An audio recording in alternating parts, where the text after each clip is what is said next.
Welcome back, ladies and gentlemen. You are watching the 2017 QubicaAMF PWBA Sonoma County Open.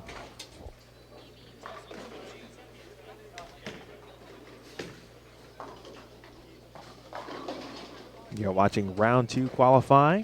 The first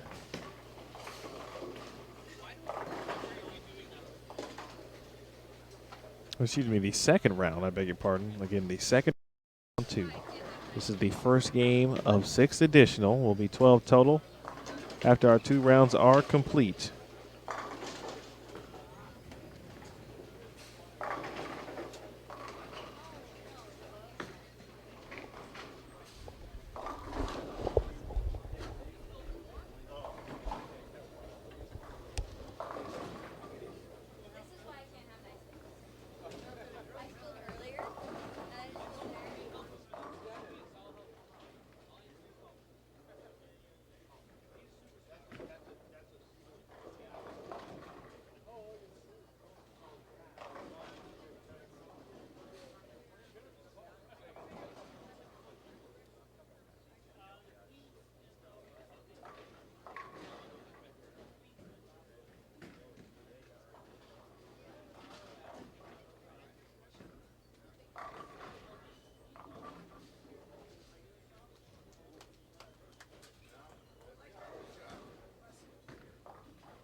All right, folks, game one, round two.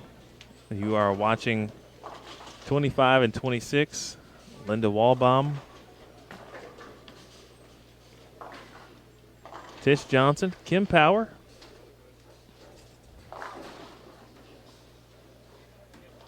and Gabby Mayfield.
Moving on to 29 and 30. You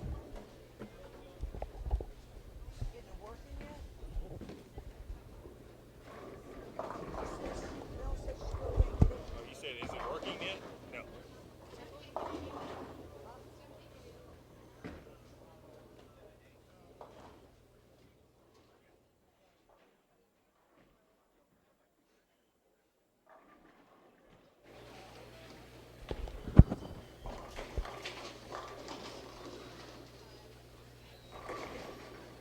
On to 29 and 30.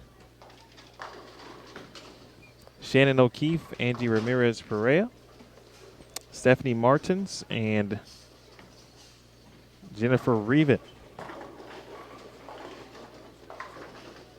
Shannon O'Keefe, of course, the defending champion.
So you're hooked into one of them, I would think. But other than that, that's about as far as I know. But I have that. I have a lot of stuff written down, and we're Comcast provider.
All right, folks, this is game two.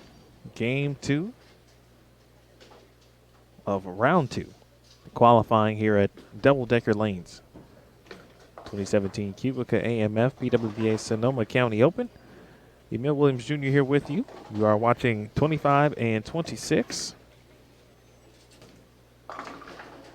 With Josie Ernest, Amy Hepperly,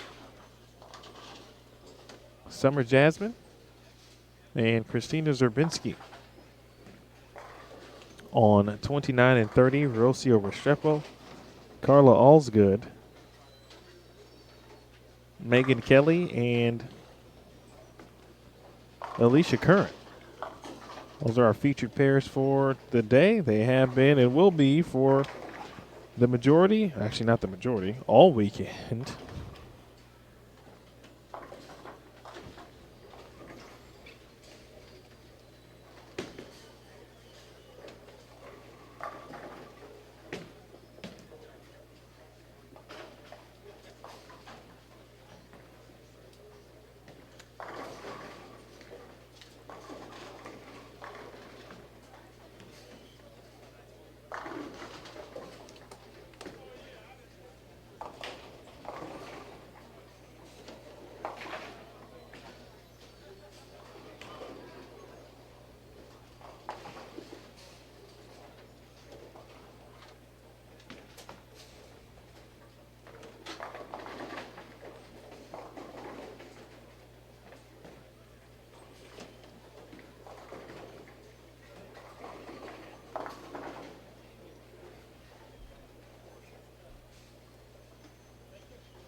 Nice shot there by Amy Hepperly.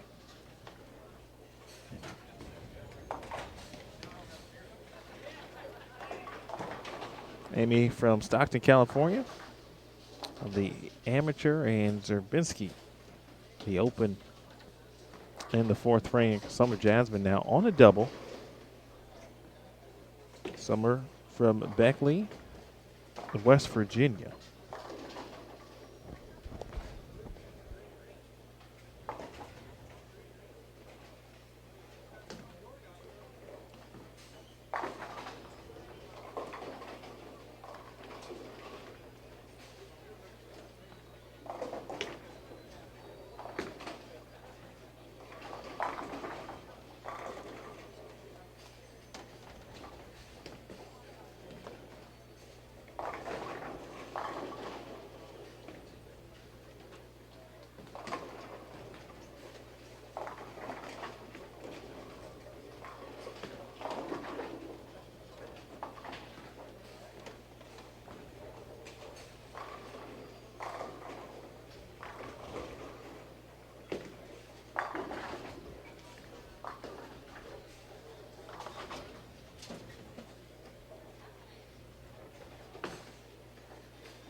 Sorry about that, fans, as I put the headset on.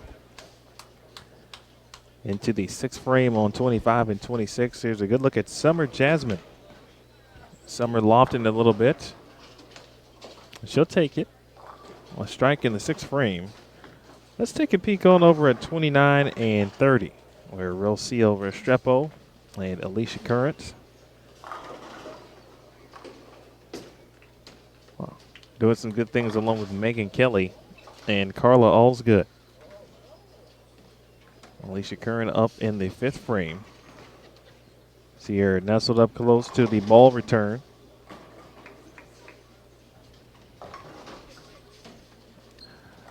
A little high there, 6'10".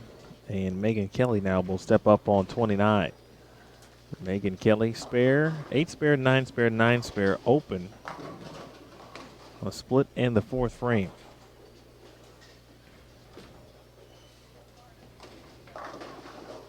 And then that one crosses over. She'll leave a 6-pin.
All right, Restrepo starting to build some momentum here. This is game 2.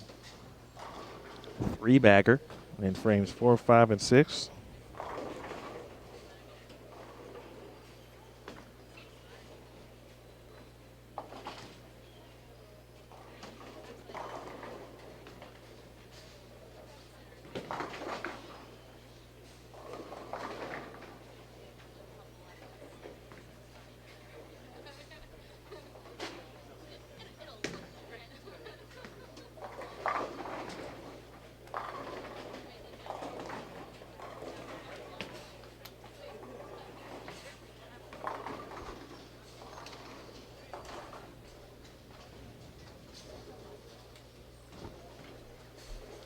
All right, while we have a second, folks, let's take a look at the scores here.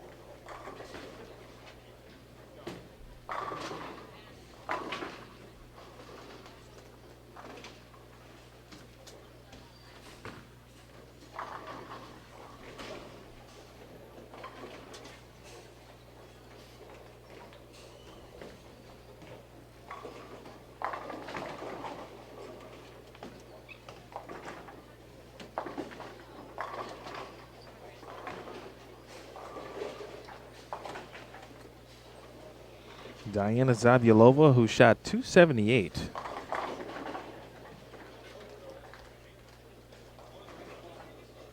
In game 6. In round number 1, comes out the gates with 220. On top of the leaderboard at plus 93, Shannon Pluhowski. In second at plus 91, Leanne Holstenberg is in third at plus 77. Liz Johnson making the climb up the leaderboard at plus 32 in fourth. Missy Parkin, plus 24 in fifth. Sandra Gungor, plus 17 in sixth. Rocio Restrepo is plus 16 in seventh. Karen Rosbrom still doing work. Good job there, Karen, plus 11. Karen is a non-member. In eighth, Tanya Raubimper in ninth at plus 6. Brianna Cote in 10th at plus 4. Maria Jose Rodriguez is in 11th at plus 1. And 32nd currently, Alicia Current. That is your cashers round cut for tomorrow. Top 32 will advance after tonight.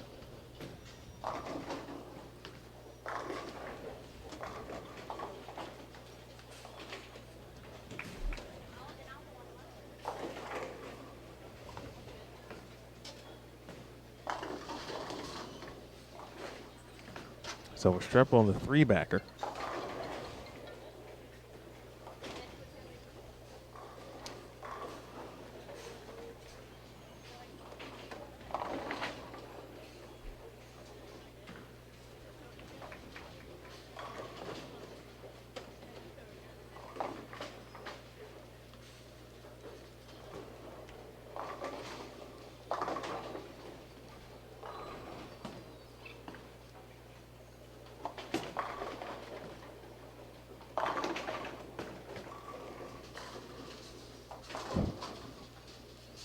The time she misses the hairpin there. 1, 2, 4 is the lead.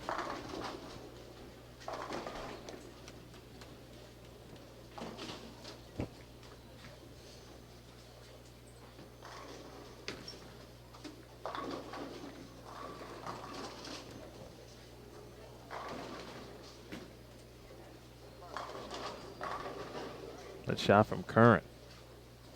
That's a double. Alicia in 32nd.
Of course, the pattern, folks, is a 40-foot flat pattern with 27.25 milliliters of oil.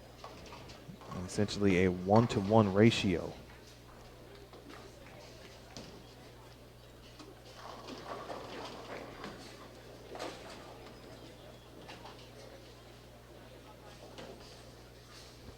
Which makes things, needless to say, difficult. Only a select number of players plus.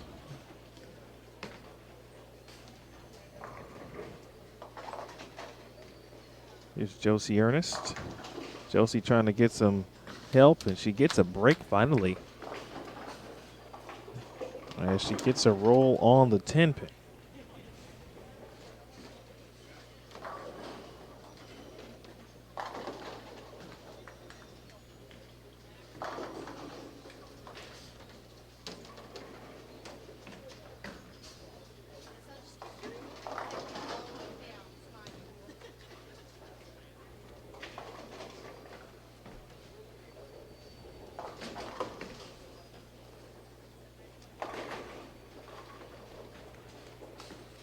The 11 players are plus here. Let's see if Josie can get a double. I'll put her in the 160s. It's a very good shot. 10-pin goes yet again. But may have found the right ball. The first piece of business there. With a three-bagger on the board, hopefully build some momentum.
Well, all right. All right, fans. Apologize for the technical difficulties. Before I forget, I want to thank Jeff Goodger of Extra Frame, the PBA. Jeff came down on Friday. Wait, actually today's Friday, I'm sorry. Yesterday. To walk us through a couple of items that were changed in the back end there. I think I mentioned that this morning. And good thing he was here because he was. We came across some unforeseen items that took place. All right, so Danielle McEwen, as you can see,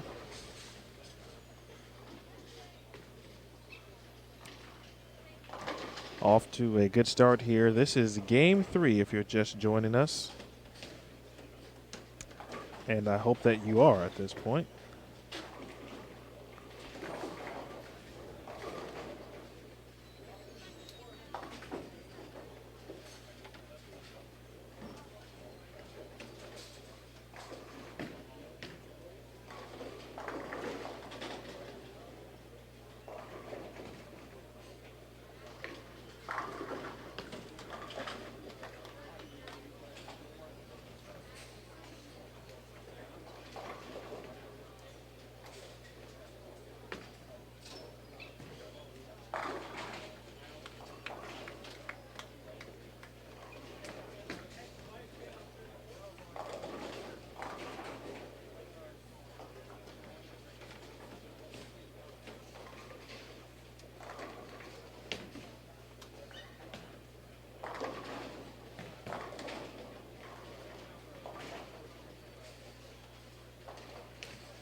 All right, here's Amanda, excuse me, not Amanda Green. Amanda Green's on 29 at 30. We'll take you through her in 1 second.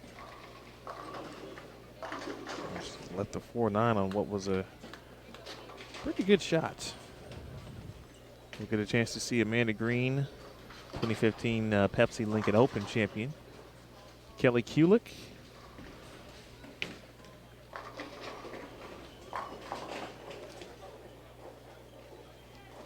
Stacy Dalt and Jody Westner.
I want to say thank you to all on Facebook.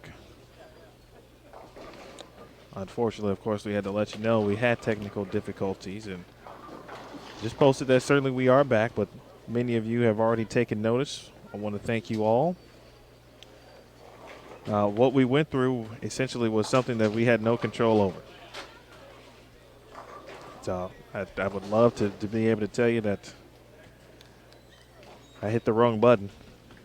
But the difficulties we experienced go beyond what we were doing here in the building. So nonetheless, the good folks across the respective country and everywhere in between did some great things to pinpoint what was happening essentially in the background. So we appreciate them. Again, another big thanks to Jeff Goodger, who was here to show us a couple things yesterday. And because of him, we were able to get some things fixed as well. Not only for us, but of course for Extra Frame in general. So again, big thanks to Jeff.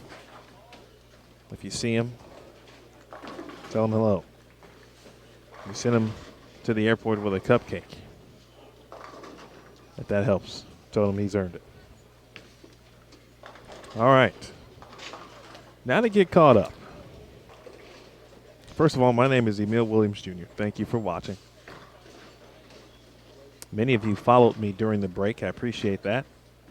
Be happy to talk bowling with you. Let's take a look, first of all, at Danielle McEwen. She's got 4 in a row. We'll go over the scores. If you have not seen them, check those out at pwba.com. They are updated. Make sure you click on qualifying round number 2.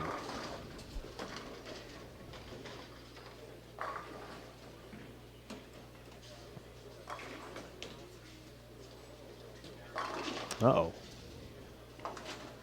Well, I tell you what, I've seen that that type of motion from Danielle McEwen before.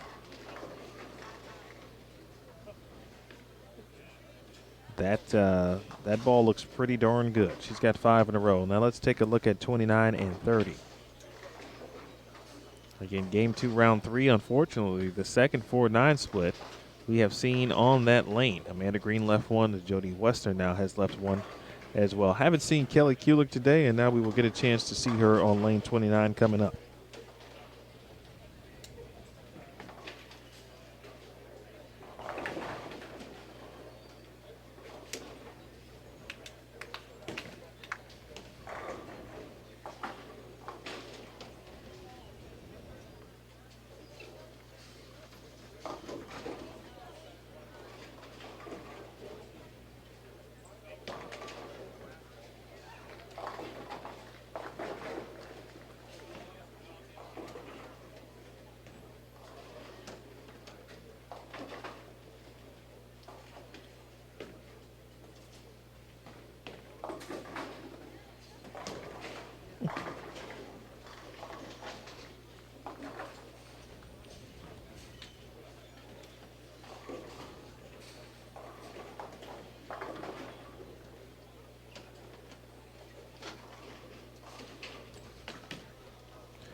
And speaking of 4.9s, wow. Amanda Green, for the second consecutive time on lane 30, has left one. I'm sure she'll make a move. She probably made a move already on that shot as Kelly Kulik takes care of the 310.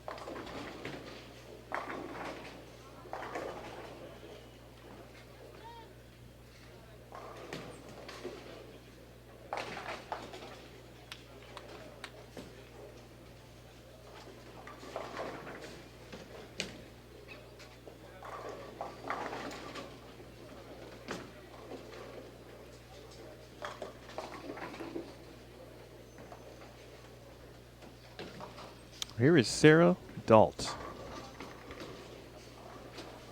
Sarah from, oh, excuse me, Stacy Dalt. I beg your pardon. I apologize, Stacy. Stacy is from Chandler, Arizona. It's a really nice area. Chandler, Arizona. Been there a couple times back in the day.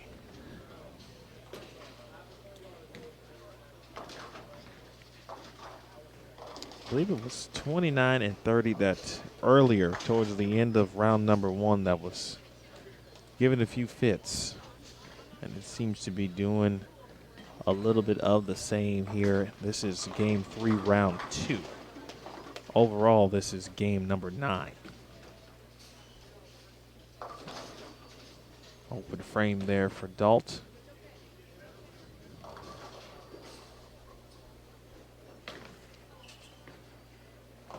Let's take a look at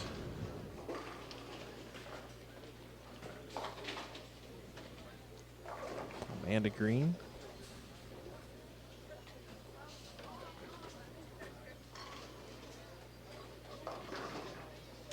And A Green now, the big 4. Looks like she made a move. Take a look at Danielle McEwen. Danielle was on the approach. She took one step, maybe 2. And I believe she may have clipped the ball return slightly. Gonna throw her, of course, off her rhythm, and she put the ball down and able to start over. She is nestled up against the ball return. Footwork pretty good. That's got to get up and bang. Wow. What a shot there from Danielle McEwen.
All right, here's Katie Sutphin. We saw this group in Game 6 on 29 and 30. We'll take a look at the scores here momentarily. Again, if you're just joining us, experiencing technical difficulties.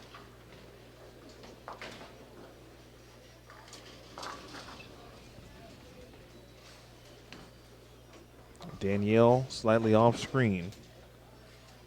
Well, she's got plenty of room not to deal with a ball return. Good extension, 10 back.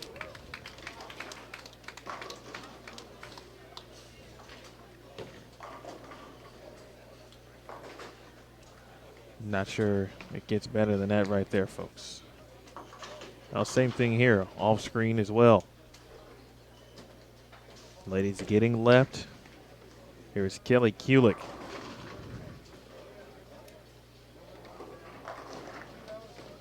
And some late love on the 7-pin. K squared with a double. Summer Jasmine. Certainly in her wheelhouse there. You can see her on 31, striking the 8th frame. Summer can max at 225 down there.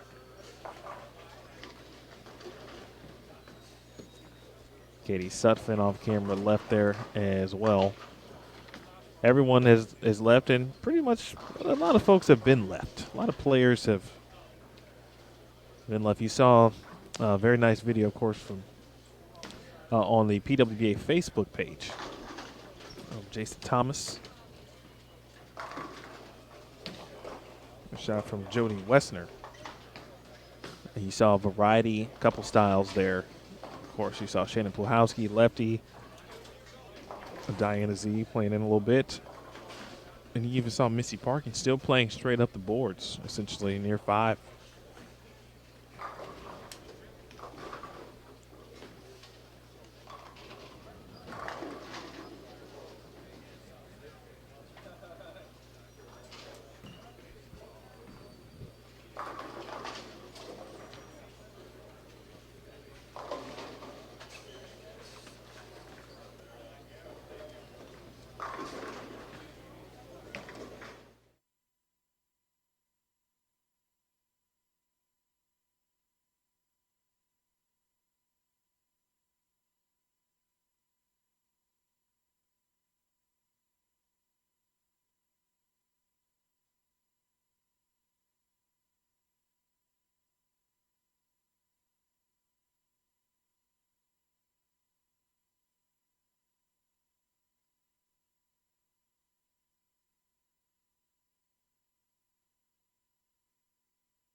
All right, Kulik.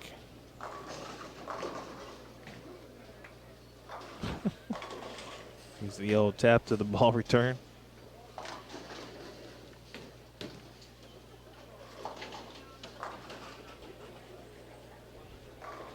Well, we came back on the air just in time, huh? Or Danielle McEwen.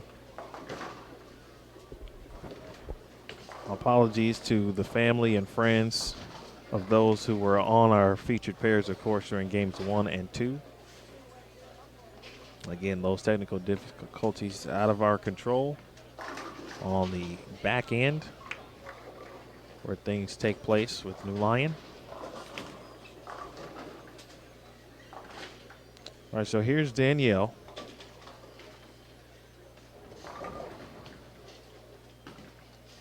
That's got to push a little bit. I think she kind of knew that one when she let it go. Did not see, wasn't focused completely as I was on the footwork that time.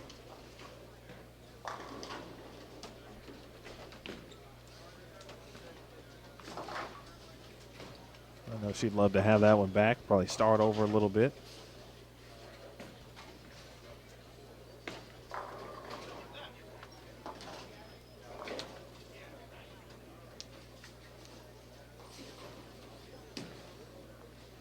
Well, go ahead and make it. All right, open in the 8th. 2:03.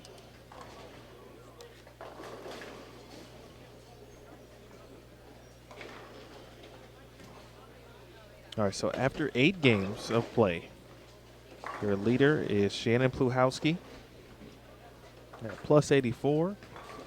Leanne Holstenberg is in second.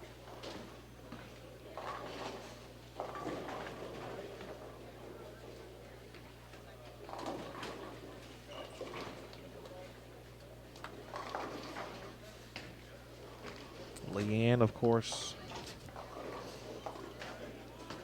with 26 PWBA titles, 27 professional titles when you include the 2011 U.S. Women's Open. Kelly Kulick, 4-bagger off camera.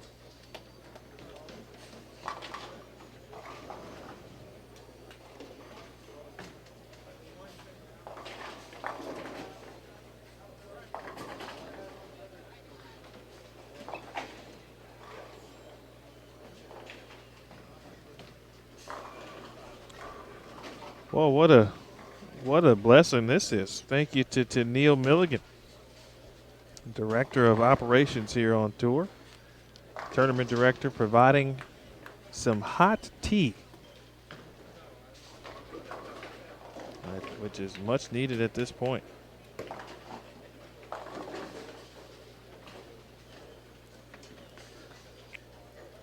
Thank you to her and everyone on staff here.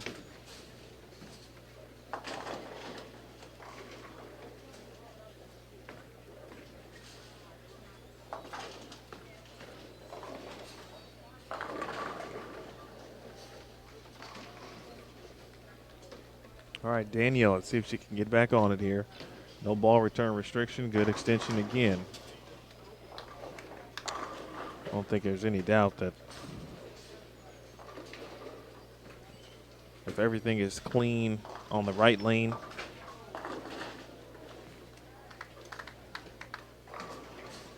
so when I say clean, I'm talking footwork perspective, doesn't have to kind of worry about the ball return a little bit. In the 9th frame, or excuse me, in the 10th frame, we'll try to go to that shot without the scoreboard so you can maybe get a glimpse of where she is from a footwork perspective.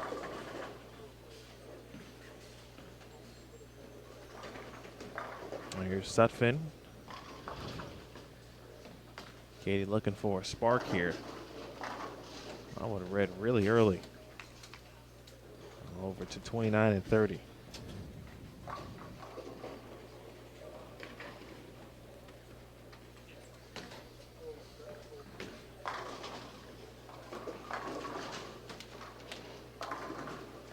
Wow, what a good shot that was. Well, Amanda Green has thrown a lot of great shots this game. 4-9, 4-9, big 4, which was pretty solid shots. Continuing to move on this lane, on lane 29. And still just not enough. Good shot, high flush leaves the 7-pin.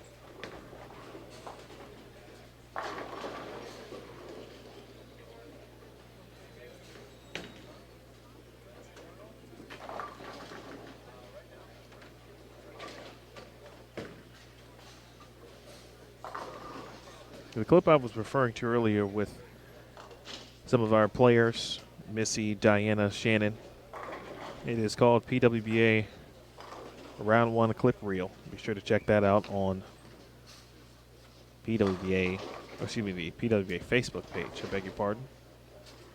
All right, here's Kulick. A Green. Man, just got to shake that one off. That was a tough game. Gonna need some help there, Kelly. She gets it. 5 in a row for Kelly Kulick. Kelly always the consummate professional and competitor. Well, you put her in just about any situation on or off the lanes and she's going to succeed. She's just got that kind of person. That kind of player, that kind of pedigree.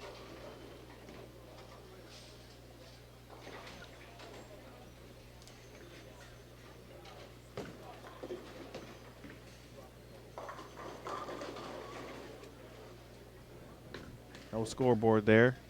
Get a clean look at where Kelly is. Wow. 6 in a row.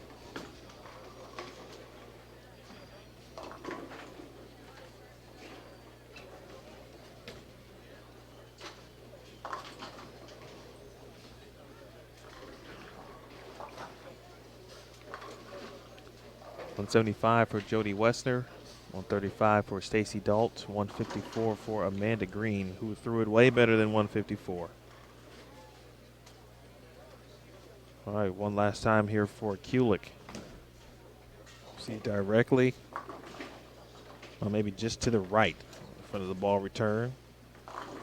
In between 5th and 6th arrow. 8-10s on the field, but she'll take 222. Nice bowling.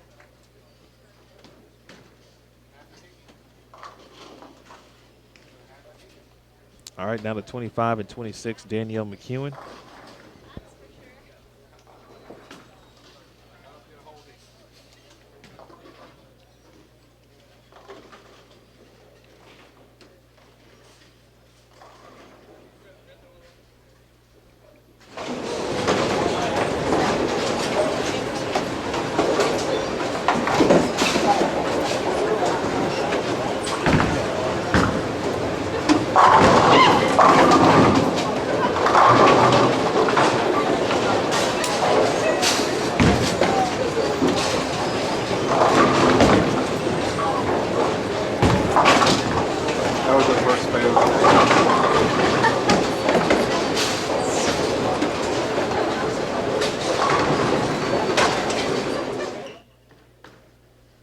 Scoreboard. Score of 263.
Apologize if you didn't hear me during those final Danielle shots.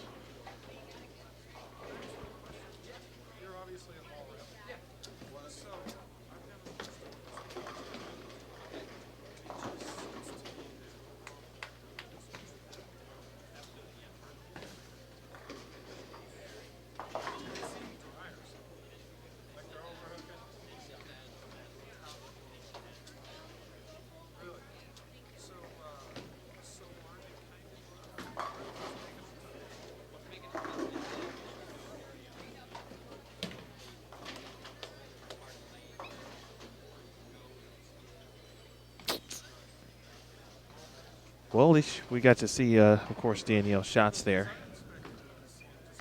Hold on there, ball. Goes on into what has been a tough day technically, but we'll get through it.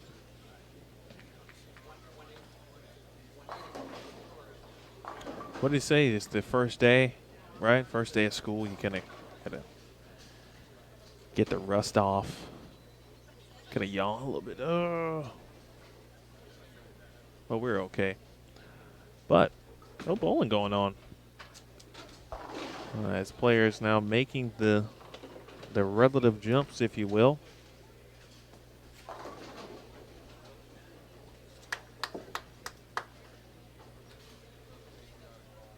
I'll tell you who's upcoming.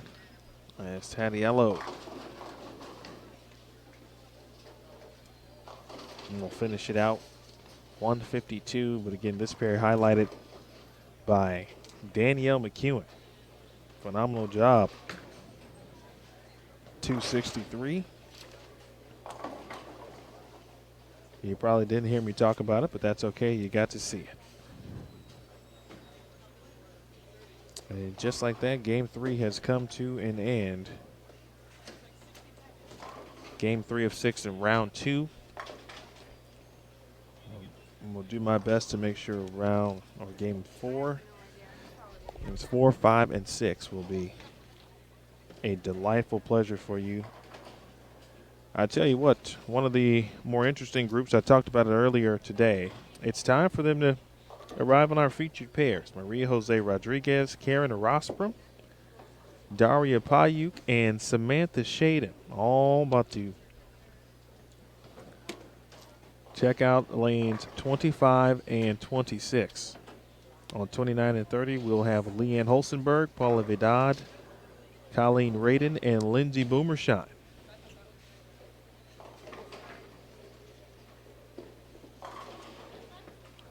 So 2 really good pairs here for Game 4.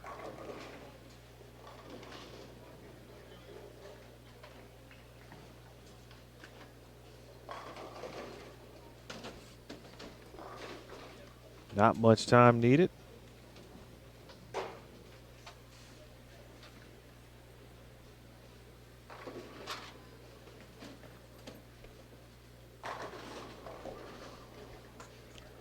Leanne Holstenberg, of course, the classic timeless style as well. Think back to where Kelly Kulick was on 29 and 30, at least on the right lane. Didn't exactly see where she was on the left lane. Well, Leanne sizes things up, takes her time here.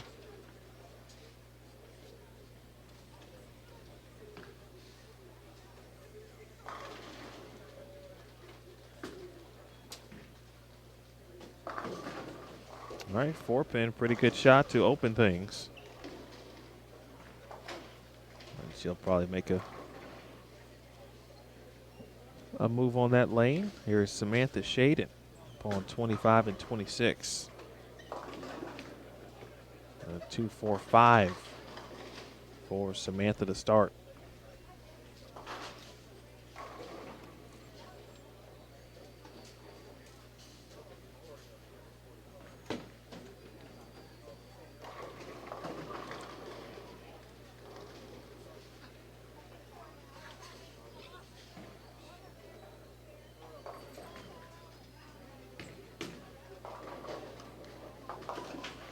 Nice spare from Samantha Shaden.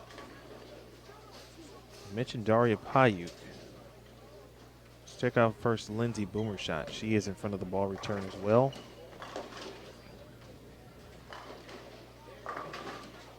Now Payuk, the Weber International product from Poland.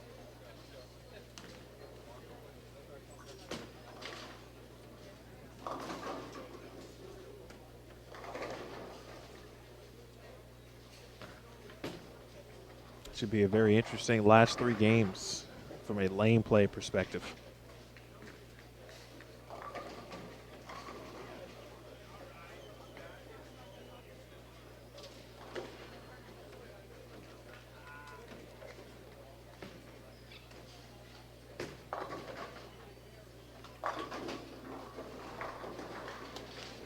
All right, Karen Rosbrom leaves the 9-pin.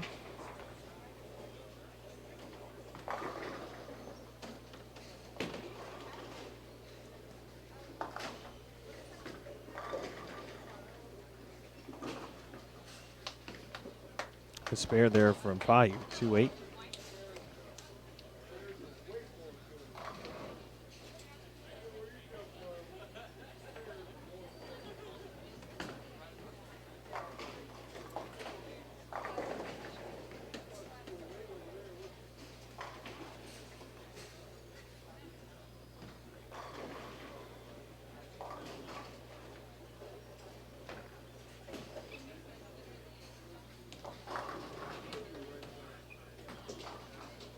You saw Leanne Holsenberg off camera. Maria Jose Rodriguez is also in front of the ball return. So I think 25 and 20, or excuse me, yes, 25 and 26, this group here.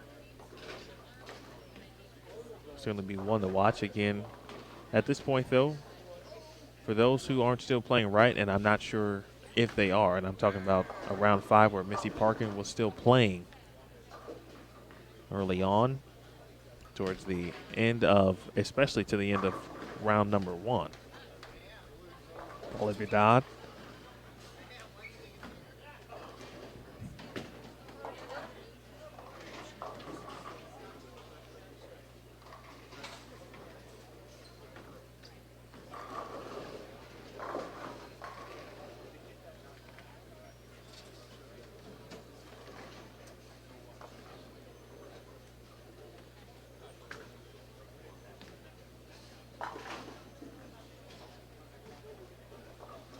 All right, open frame for Daria in the second.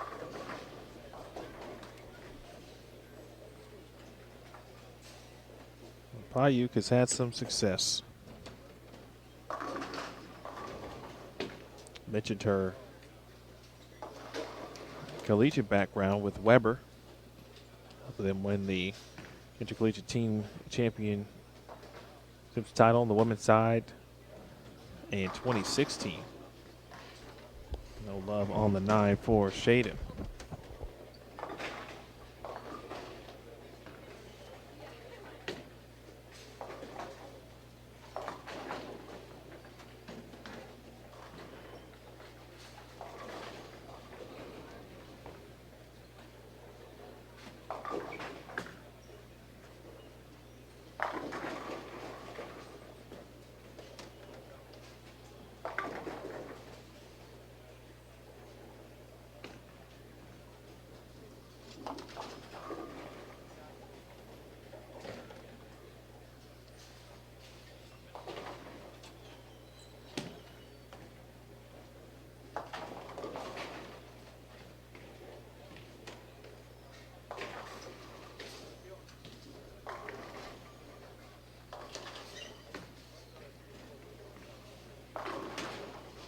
This is game 4 of 6 if you are just joining us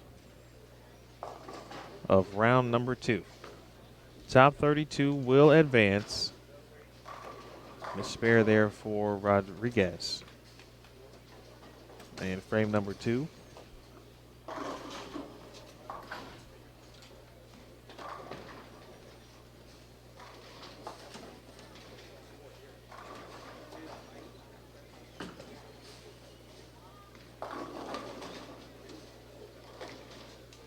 All right, Karen Rossman there with a strike in the second frame.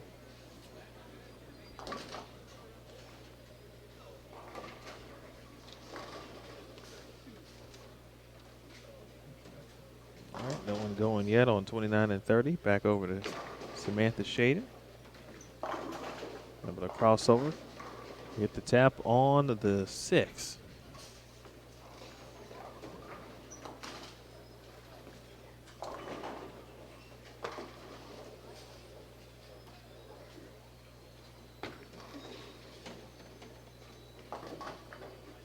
Payu.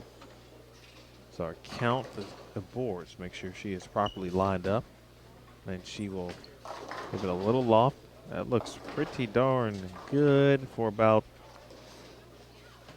35 feet or so. And made a check mark left. Back over to Leanne Holsenberg. Again, left as well. Left a 4-pin on the left lane in frame number 1. With a couple of extra boards, looks like.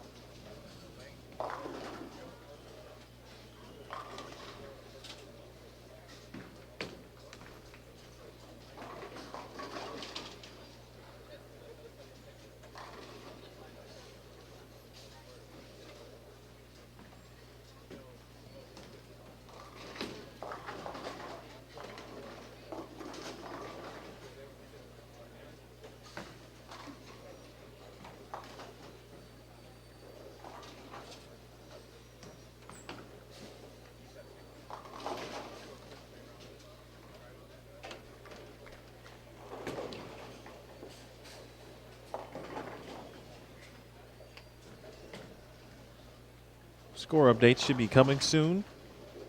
We'll have our 9-game update.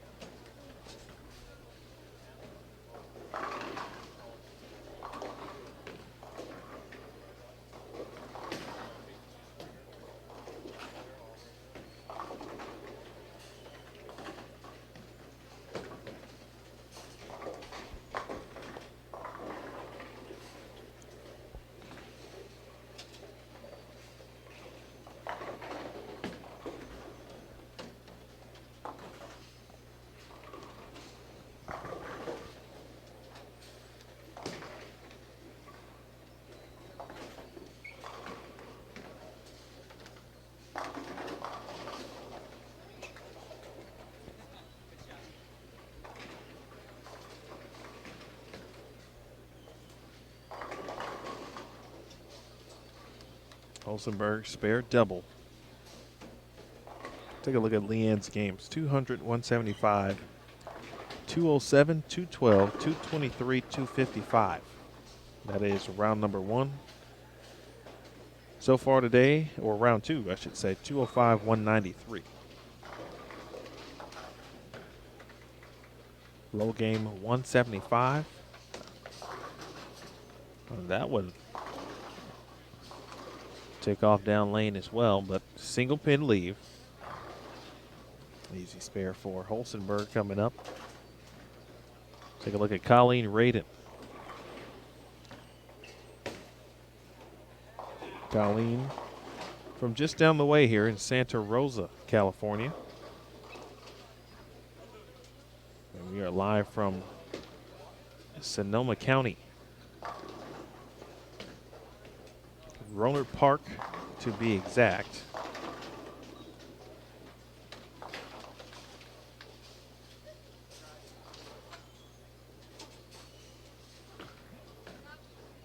About 45 minutes to an hour north, maybe an hour 15. Depending on, of course, how fast you drive from San Francisco. You certainly can pass. There's a couple ways to get here from the city. But you can go over the Golden Gate Bridge. Of course, it's recommended just from a scenic standpoint. If you're driving here.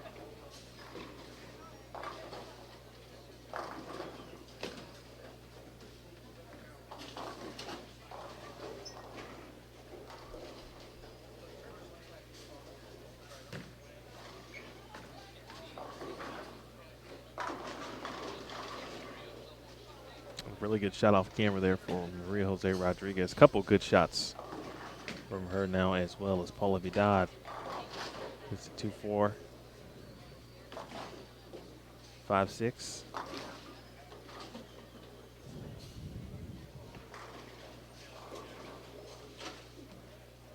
Oh, 2-4, 5-8. I beg your pardon. Yikes! The old bucket. That would be a weird bucket.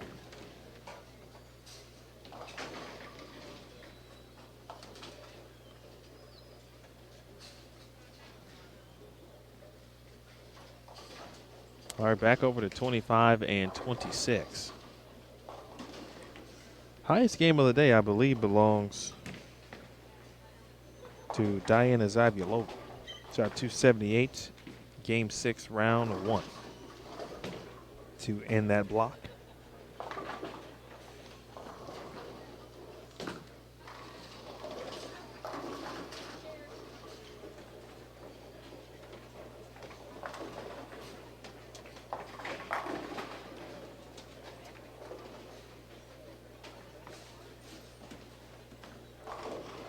Talked about the type of pattern that you see here. Of course, obviously difficult, very demanding, tough.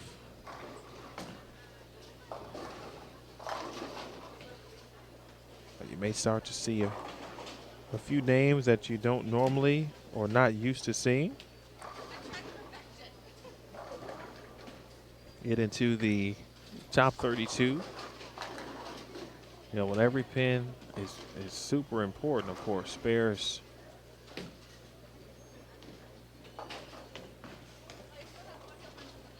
really matter.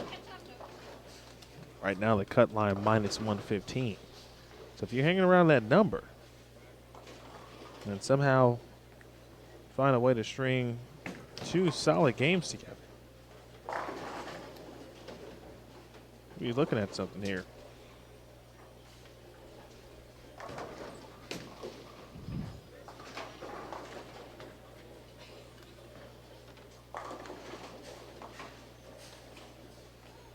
All right, here's our 9-game update, folks. And it's a battle for first place between Shannon Pluhowski and Diana Zabielova. Diana led this tournament last year for much of the event. Lost her top spot during position round in match play. Had to go in the group step ladder final where she lost. And that as well. And another split for Payuk.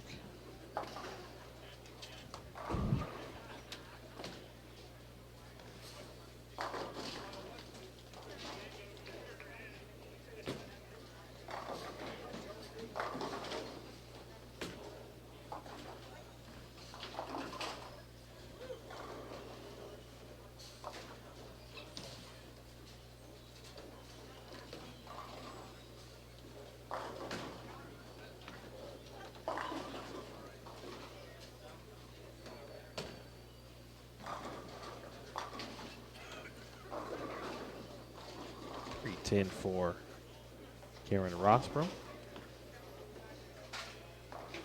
Take a look at Boomer shot. Washout there for Lindsay. Mentioned Lindsay earlier, of course, a new mom.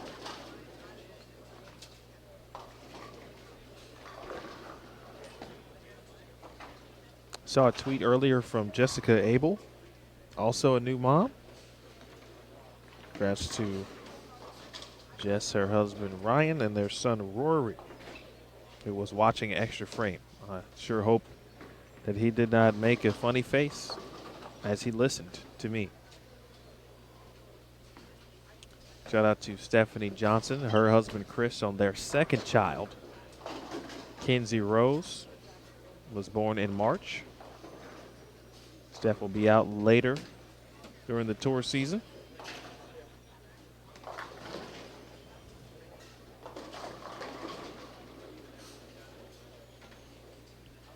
If I missed anyone or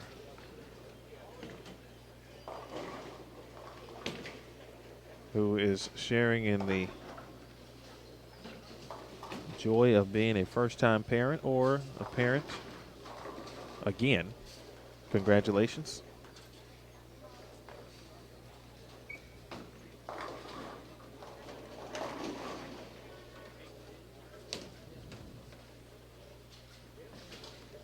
You're seeing a lot of emotion and reaction that you see because the players certainly are invested, obviously. But what we're seeing today is more of a different type of frustration. It's the frustration of I threw it really good and I've got 6 with a circle around it.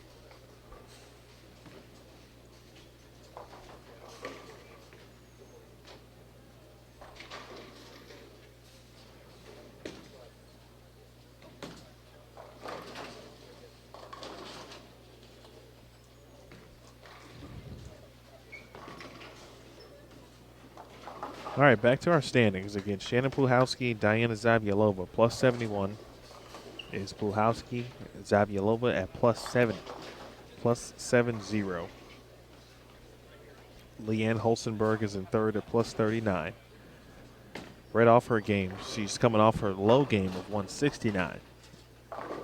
Losing pins there, Missy Parkin, plus 33 in fourth. Liz Johnson, plus 31 in fifth. Rocio Restrepo, plus 14. Karen Rossmer in seventh at plus 13. 217, 201, 201. So far, 3 games in round 2. Lilia Robles continues to be plus. Coming off 166, but shot 256 prior to that. In 8th at plus 6, Brandy Branca in 9th at plus 5. Maria Jose Rodriguez is in 10th at plus 3. And Sandra Gongora is 11th. She is even.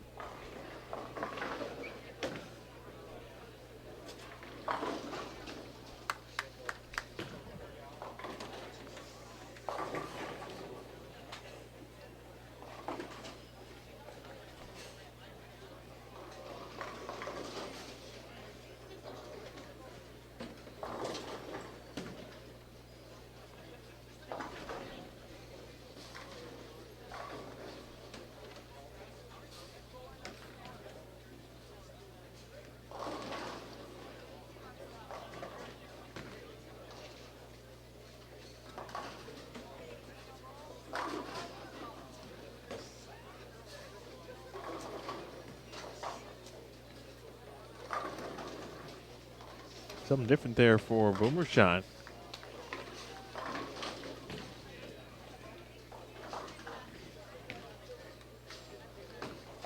Going up the boards.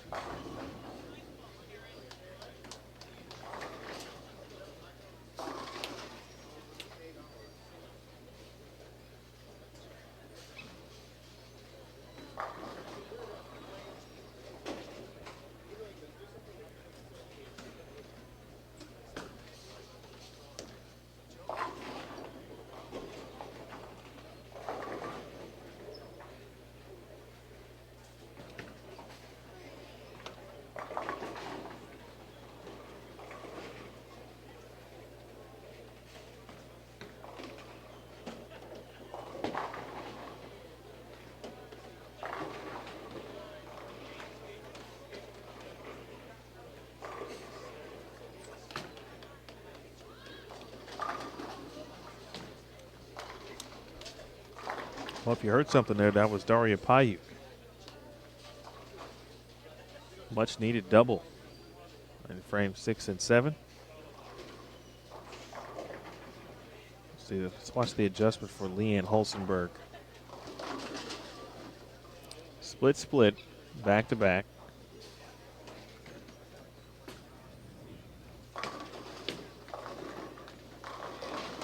And spare for Shaden there makes it 310. Off camera. Samantha is clean through 7 frames. Right now trying to make a run here. 51st at minus 247. The cut line is minus 136. That belongs to Ashley Galante. Also around that number in 31st, Aaron McCarthy. 30th, Alicia Current. Daria Payuk is 29th. Linda Barnes is 28th. Barnes at minus 114. Payuk minus 115. Current is minus 122.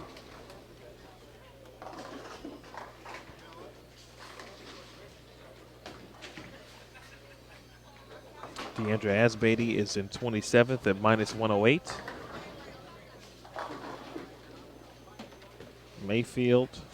Gabby Mayfield and Clara Guerrero tied at 25th at minus 94.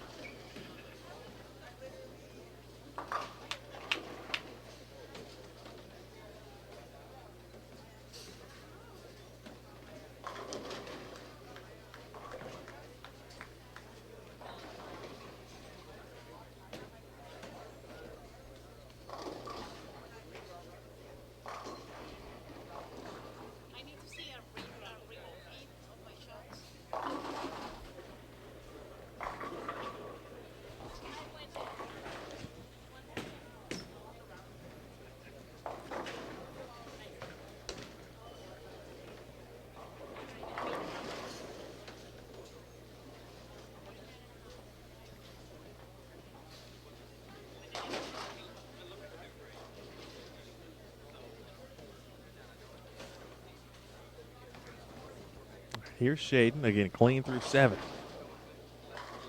See if she can get on the strike train here in the 8th.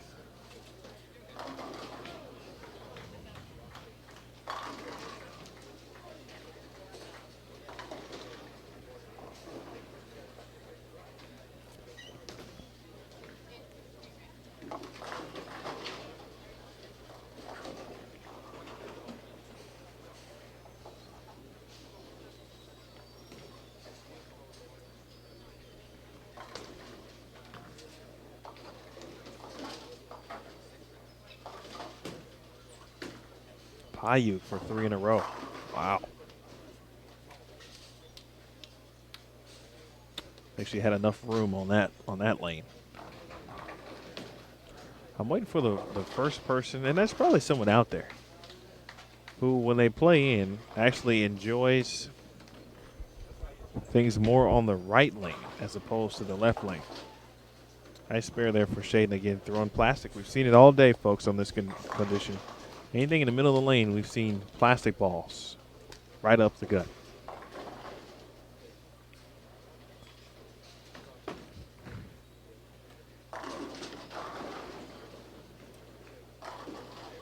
But just curious, there's probably someone out there who really enjoys playing or having more fun on the right lane as opposed to the left. Those who may like the challenge of the ball return as an obstacle.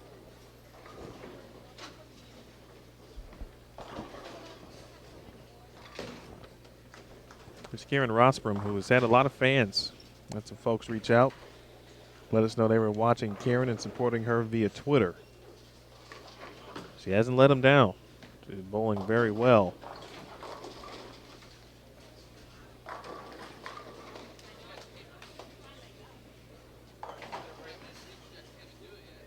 Well, let's take a look over at 29 and 30. Raiden and Vidad both with spares up. Pretty good shot there from Colleen Raiden. That's a pretty good spare, too. Not the easiest by any means. Folks, if you're just joining us, this is the 2017 QubicaAMF PWBA Sonoma County Open. Big thanks to QubicaAMF for their support of the PWBA Tour.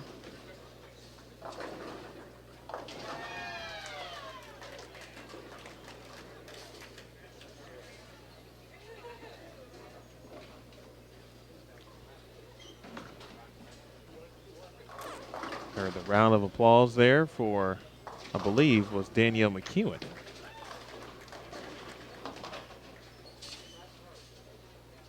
It could be for 31 and 32 and or 33 and 34 in general of the local fans. Recognizing some great bowling here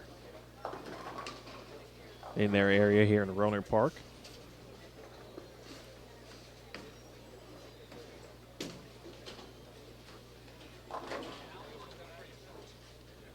All right, Shaden still working hard. Had a tough spare for a righty. Dealing with the lefty version of the 2-4-5, the old 3-5-6. Now here is Holzenberg. So you have the right combination here on the left lane. And the Hall of Famer. And a bucket. All right, here is Payuk, 3 in a row. She's buried the last 3. Made the proper adjustments. Back on the right lane for the final time this game. Does she have one more in her? That one looks pretty good. And it'll leave a 10-pin.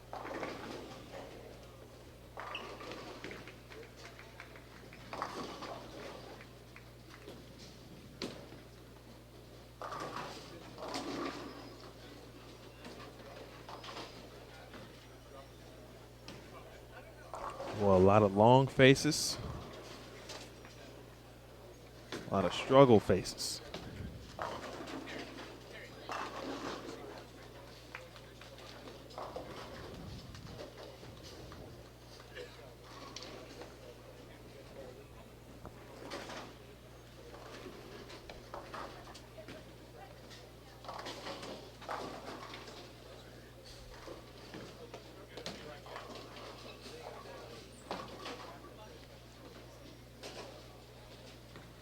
And an open frame in the ninth for Paiute. Worked hard to get some of those pins back from the splits early in the game. And now Rosburn with a 10 pin.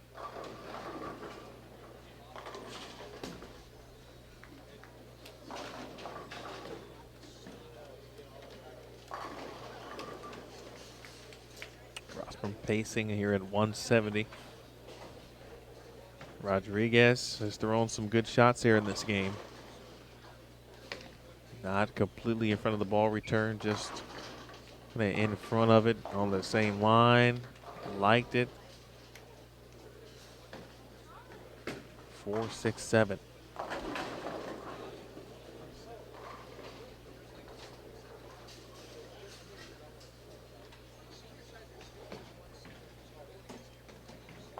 Pattern is certainly a little bit of a grind to begin things. Here on the PWBA Tour, this is the first event of the season. Rohnert Park, double-decker lanes. Next week we'll be in Sacramento at Steve Cook's Fireside Lanes. Steve has hosted a PWBA event now. This will be the third consecutive year on the schedule. Big thanks to Steve and his staff, the Sacramento area. The media always out on hand to cover the event. The Sacramento, again, area of local. Everyone involved really within that city. Really enjoying the PWBA. And then in the third week, the following week, I should say 2 weeks from now, we'll head down to Southern California. Fountain, California? Fountain Valley, that is. Fountain Bowl.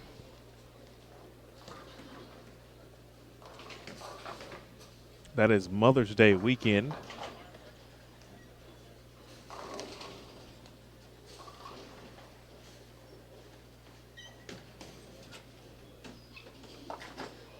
So make your plans to be with us here, at least for a little bit. If you're taking mom out, if you are mom, first and foremost, I certainly won't be upset. If you've got a little bit of time during the day, as Paiute gave it a double in the 10th.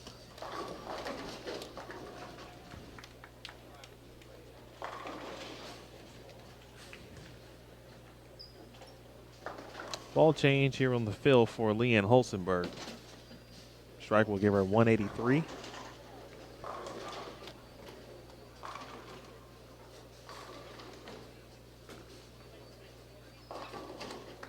Good shot. All right, Samantha Shaden. Understand, working hard this game. Just one strike. A lot of spare shooting, and she has been perfect thus far. One more for Daria Paiute, as you see Robin Renslow strike over on lane 24. It's a pretty good game for Holsenberg. 183 is a good game this week. And that one crosses over for Paiute. She'll take 178 considering her start. So that's kind of the definition of working hard to save a game.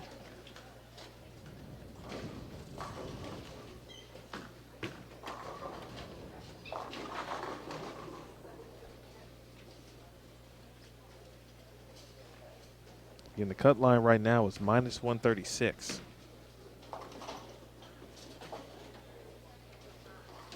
And just like that, first open for Shaden comes in the 10th frame.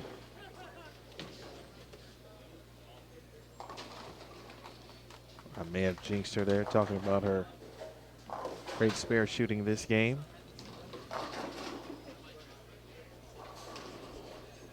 Shannon Pluhowski off camera with 3 in a row. Shannon looks to be throwing urethane.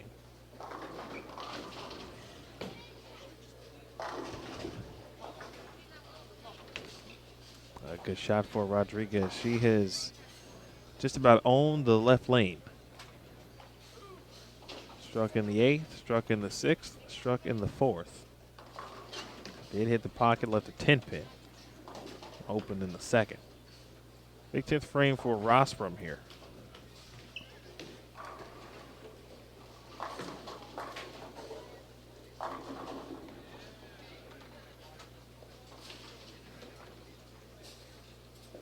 Little can opener. She'll take it.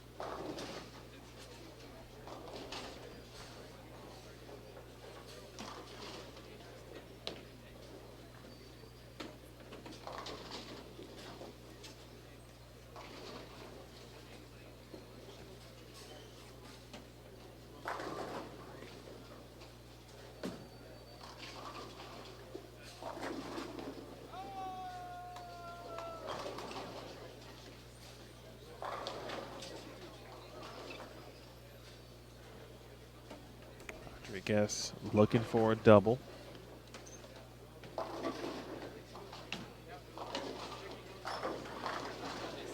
And no help on the 4-pin. Missy Parkin. Didn't see where she was playing there, but I saw the X on the scoreboard. She's got a max score of 257 as she will enter the 10th frame soon. 29 and 30. Complete. Rostrom looking for a double. It's some help on the 4. All right, good count. She'll be in the 180s. And she will take that. And Rostrom is in 7th.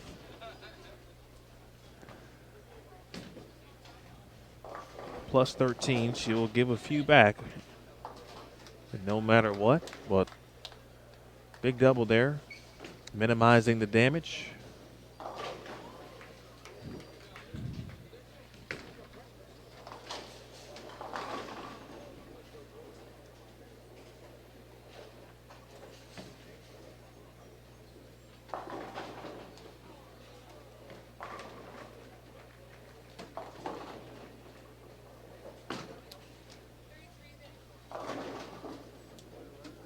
All right, 3 in the 10th for Rostrom. She'll shoot 183. And our featured pair, 25 and 26, that'll do it. 178. 176, 183. Some of the scores on 25 and 26, of course, scores low. By this point, you are certainly aware of that. If you're wondering why, well, it's because the lane condition has a lot to do with that. Flat pattern to start things on tour this season. Open up with a challenge, of course. As I said earlier, players always looking for a challenge, certainly. You got to look at it, no doubt, as they will certainly be better for it at some point. You think about the challenge you face early on in the season, how you can utilize that potentially as you move along during the season and kind of revert back to or think back on some of the things that you got you through, some of those challenging times, as Amanda Fry, meanwhile, with 5 in a row.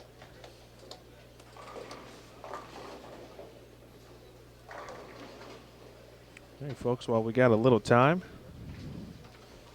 let us run down A. We'll be on our featured pairs here in game number 5. We will see for the first time Jen Higgins. Last year was essentially finished second to New Way Finn in the PWBA Rookie of the Year category. Jen made a show as well. In fact, if I'm not mistaken, she made the finals of this very show, the Sonoma County Open. Diana Zavilova, aforementioned her. Brandy Calderon.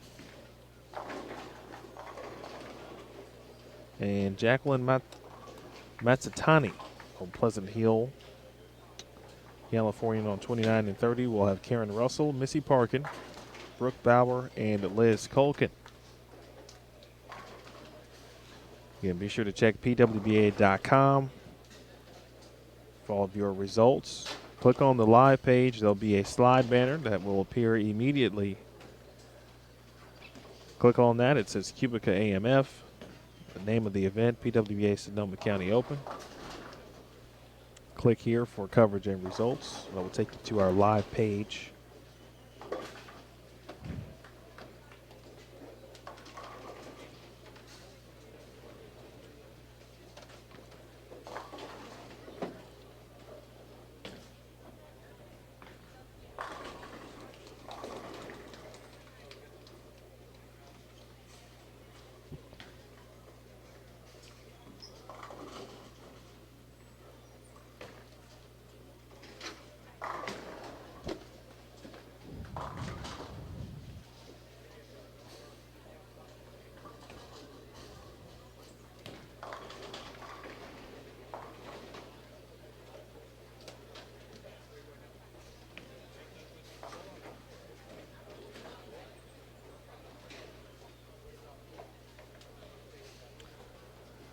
All right, well, again, while we have a moment, let's take a look back. Earlier, I mentioned some of the things we've done from a social media standpoint in the off season. One of them was the PWBA Vault, trying to, of course, make sure we remember the great history within this organization, the Professional Women's Bowling Association. So let's take a look back at one of our vaults here from the off season.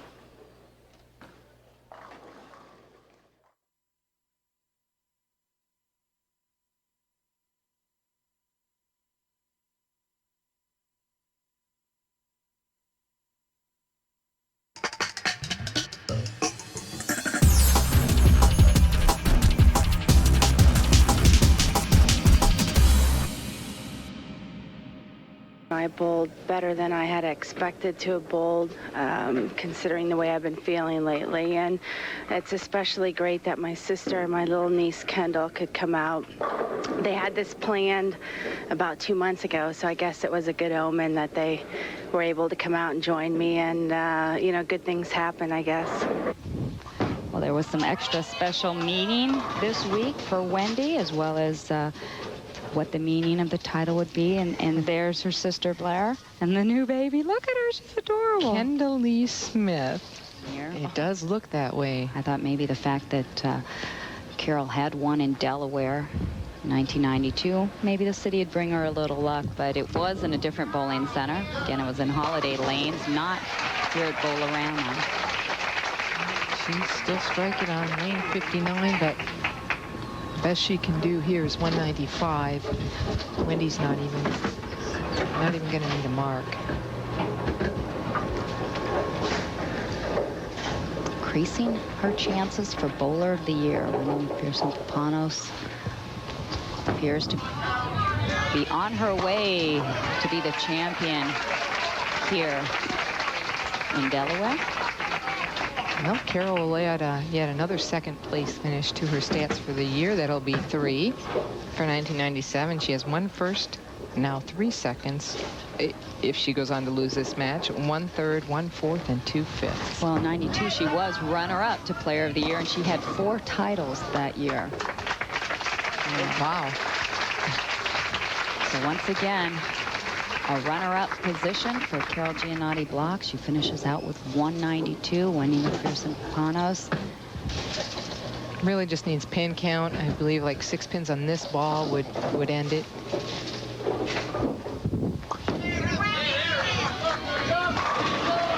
Oh, and a big smile from Wendy. Carol Giannotti Block takes $6,000. These roommates have actually shared quite a bit of money here tonight. I'm wondering who will be buying the dinner. Yeah. I think probably Wendy there. She got the bigger chunk of the money.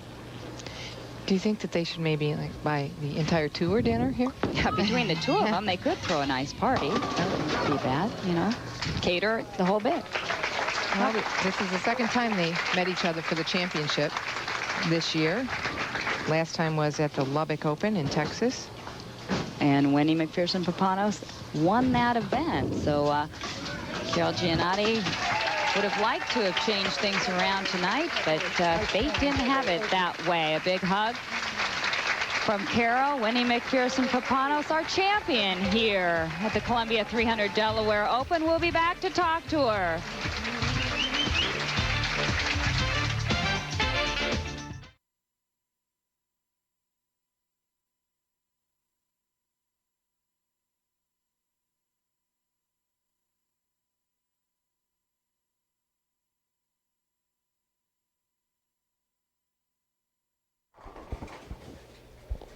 All right, game 5 of round 2 at PWBA Vault. That was Wendy McPherson taking on a good friend and a roommate at the time on tour, Carol Giannotti.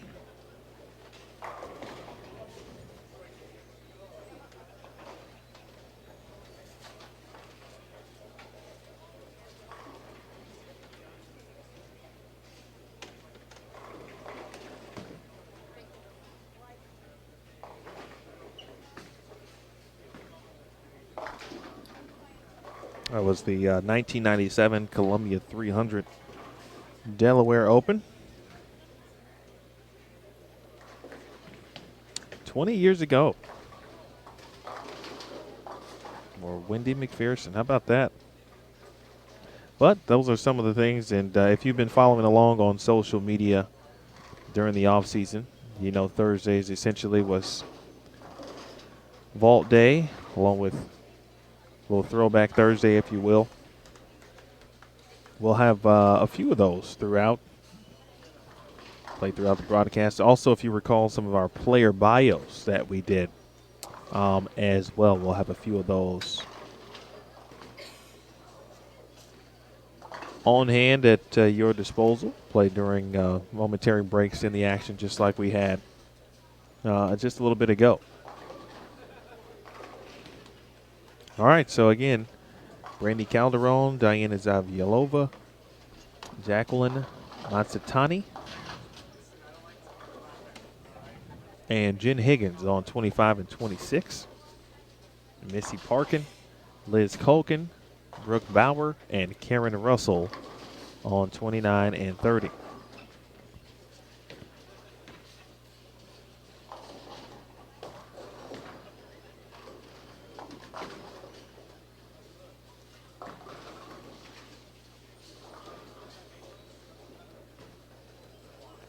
All right, first look at Brandy Calderon here in 2017.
And we'll get our first look at Diana Zavialova 2017 as well.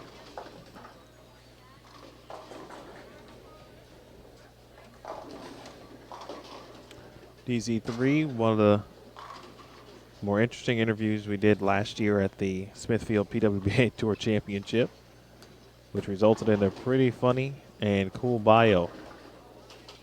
If you haven't checked that out, it is on across all our channels. Of course, in the videos of PWBA Facebook, Bowl TV, also there. Also on her player profile page on PWBA.com.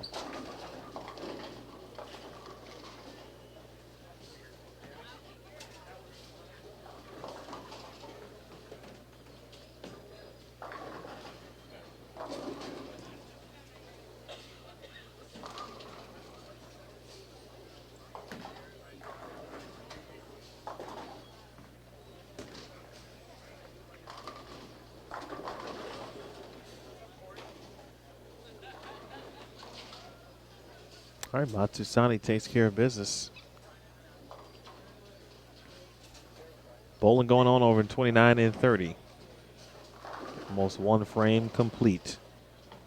Looking forward to our Game 5 update here in round 2.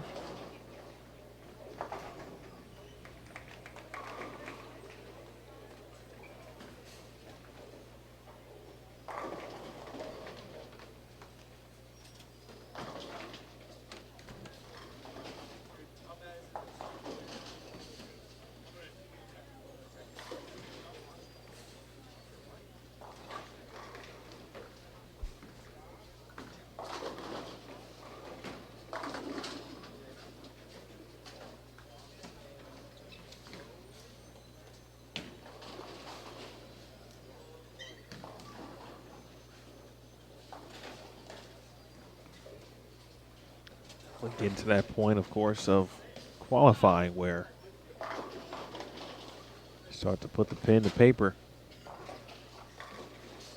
Start to look around and see where players might be to get an idea of where to keep track of what scores they have.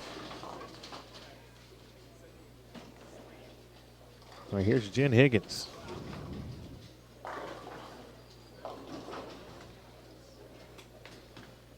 This pair has been pretty unforgiving when you go through the face.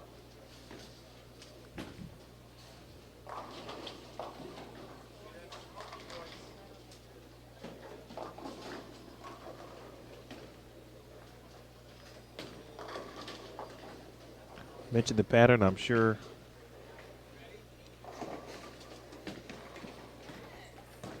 many will form an opinion one way or another on the pattern itself, level of difficulty, etc. One thing is, hey, as a bowler, of course, you got to bowl on what's out there. Players play, coaches coach, etc. You've heard all that before. That's just me, my opinion on that. Like I said, I'm sure everyone has an opinion on one way or another. I don't think it will be diminishing as we move forward. It's a tough pattern. It's a professional tour.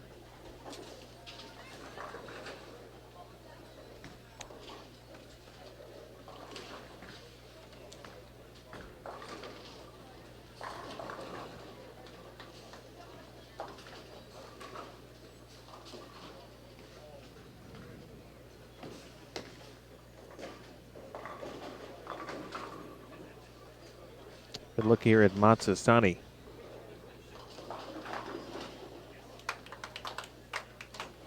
All right, Deandra Asbeatty with the front four to our left.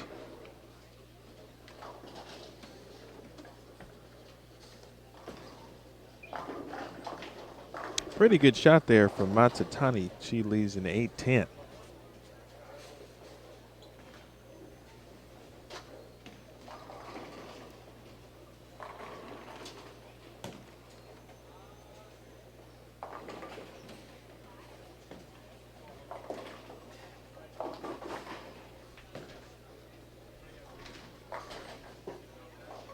We'll take a look at Jen Higgins here on the left lane and then on over to Missy Parkin. Shot there from Jen. Talk about fantastic interviews. Jen Higgins was awesome to talk with at the Tour Championship. And that type of setting, again, in a very just relaxed, you get an idea of really who the players are from a personality perspective. And I learned that Jen loves WWE, specifically John Cena, as you see Missy Parkin, first strike of the ball game for her after back-to-back splits to begin Game 5.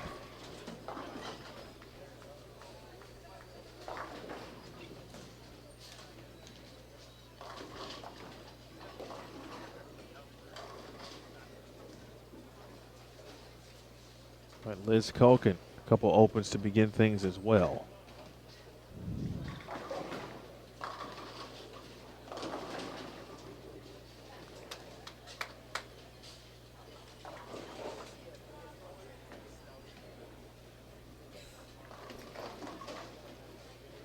Nice shot there. Got the 5 out. The 7 pin remains.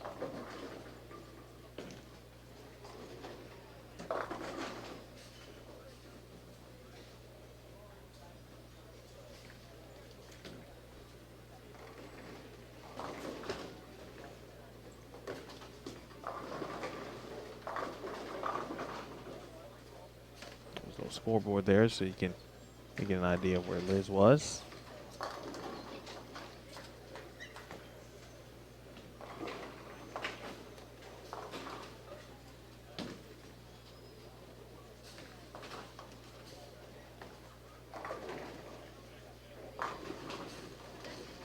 See Cameron Russell trying to take care of this 5-7 here.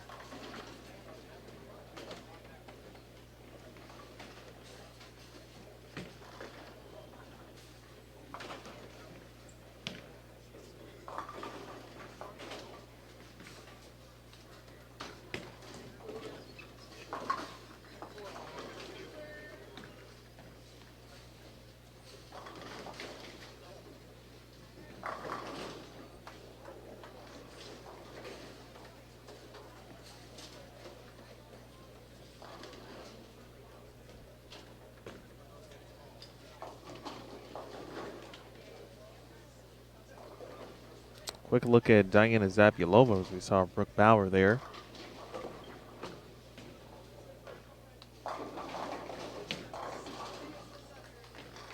Nearly an 8-10. But the 10 pin will kick out there. Or the 8 pin kicks out, excuse me.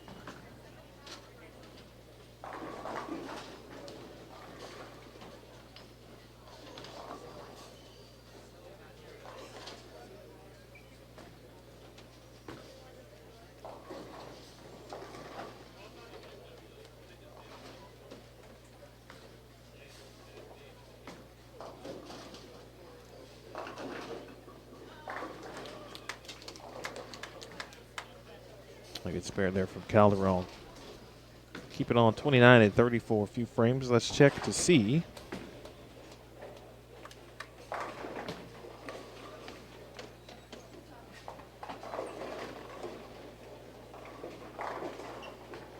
Our round 2 score updates. Shannon Pluhowski now at plus 119.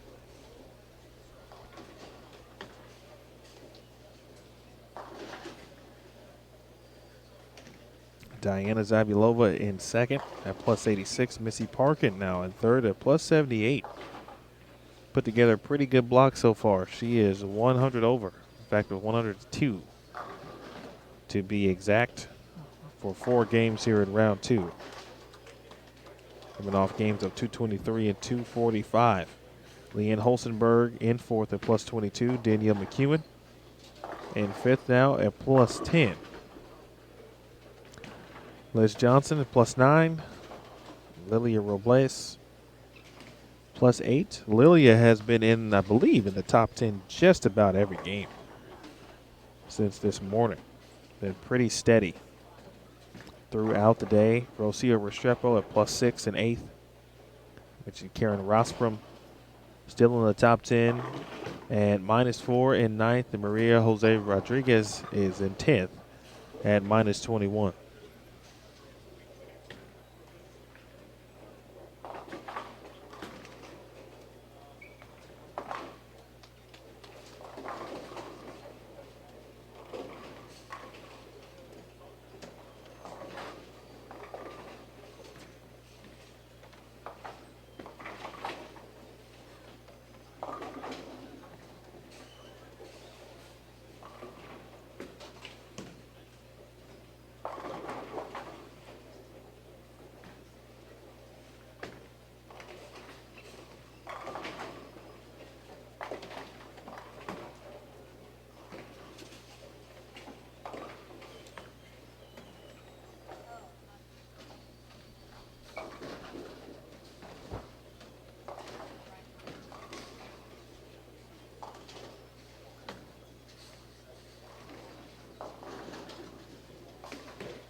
Nice love there on the 7 was the last to go for Karen Russell.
Parker with the strike there.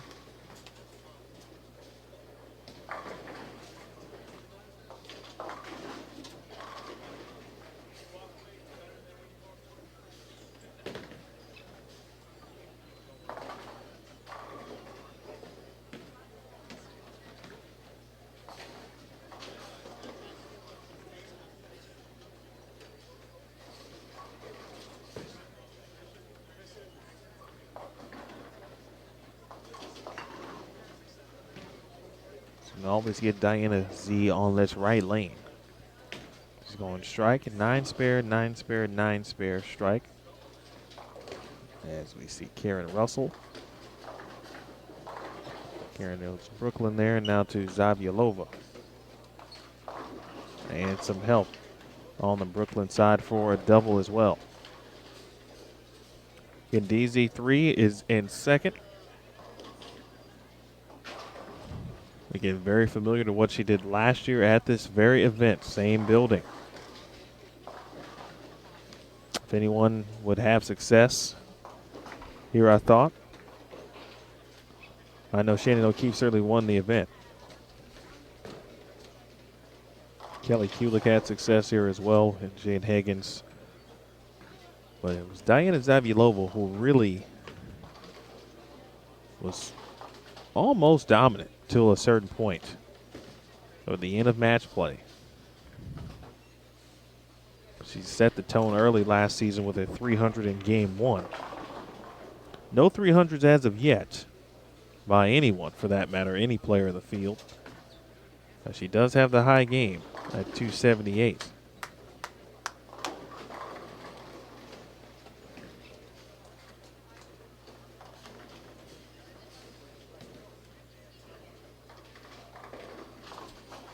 And big thanks to everyone watching, tuning in, bearing with us.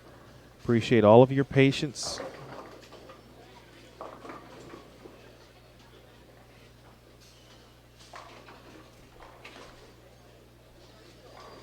Well, some difficulties beyond our control.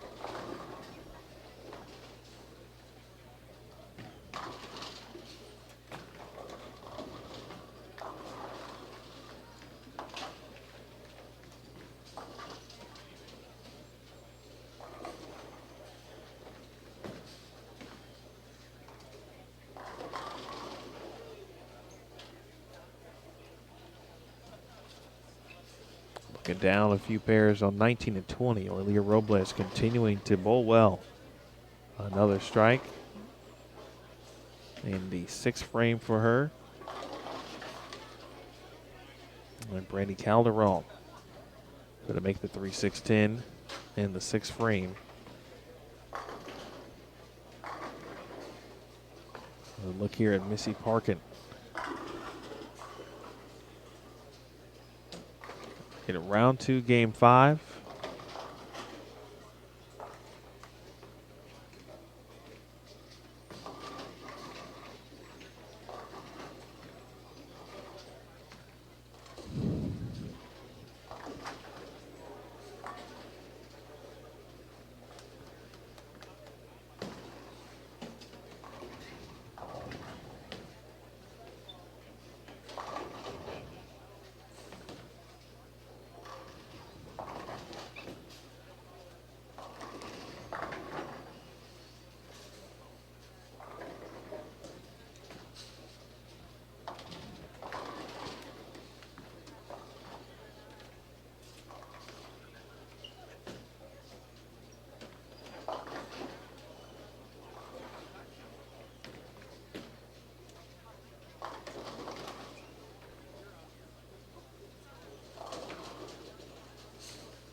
Mentioned our 10-game score update.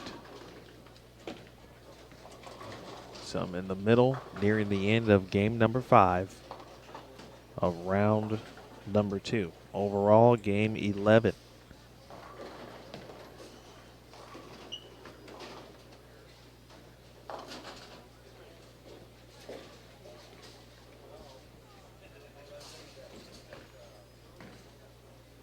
We get a good look where Missy is playing. Earlier, she was right for a very long time.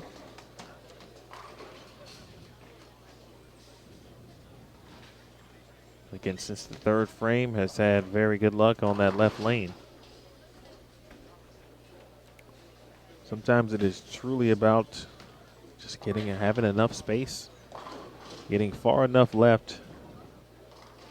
Without the ball return, of course, you can do that on the left lane. Like a pretty good shot from Calderon. That was a pretty good shot there. Almost up to 4-9.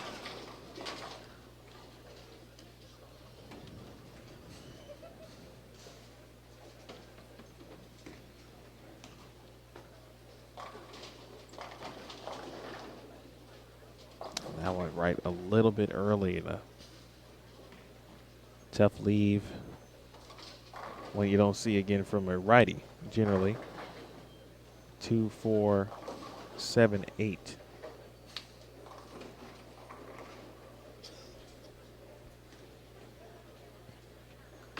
Liz Culkin with the really nice jersey and a big 4.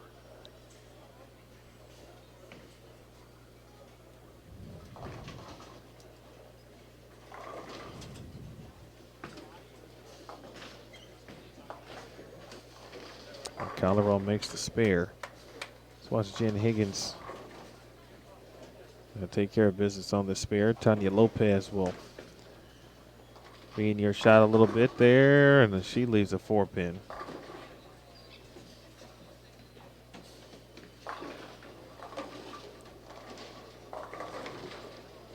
Jen made it look pretty simple enough.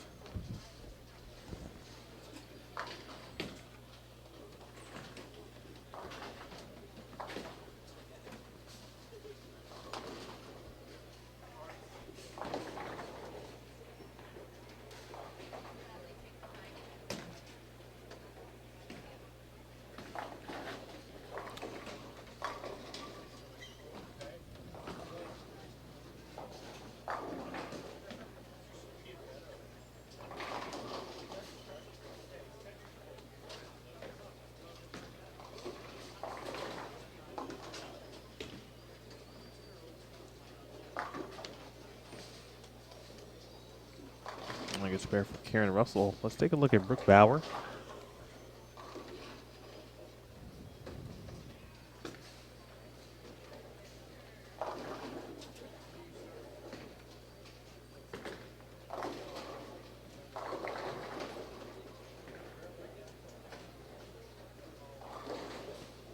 Brooke leaves a 3-6-10 as well. Said that a lot. High on the head pin. Latter portion of round 1, and then round 2 has been pretty tough so far, what we've seen on our featured pairs at least. In fact, really the only person that we saw so far this round, and that includes the games that we missed a little bit earlier, was Danielle McEwen. Barring an open, I believe it was in the 8th frame.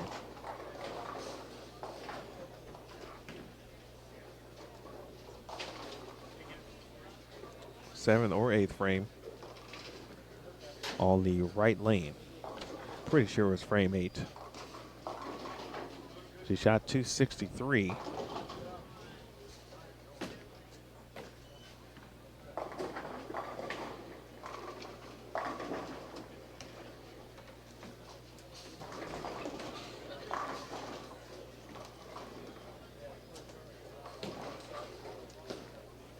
That was by far the best game we've seen on either of the featured pairs. She was able to handle the right lane, the ball return. combination, of course, her game and bowling ball choice, etc.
Might be the lowest game of the tournament for Shannon Pluhowski, coming up on 31 and 32. First shot in the 10th. She can shoot 181. That's at 168 in game 5 of round number 1.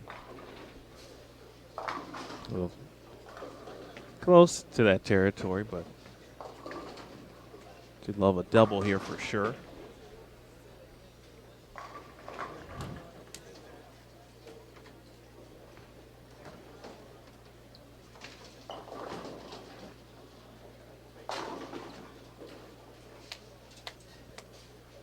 A strike in the 9th frame for Zavialova.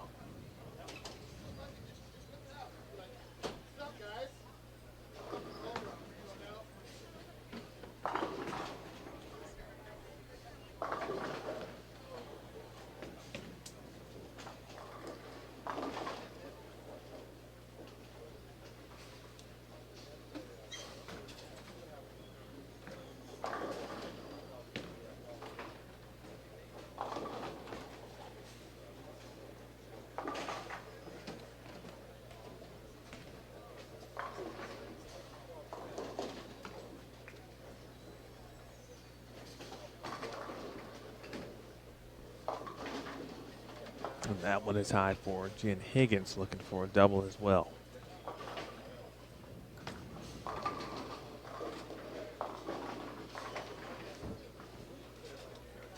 Game 5 coming to a close.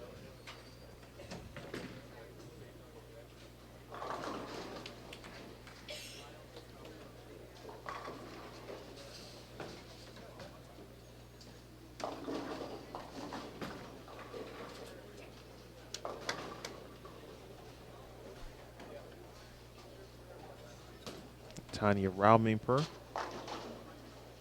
She'll appear on lane 24 momentarily.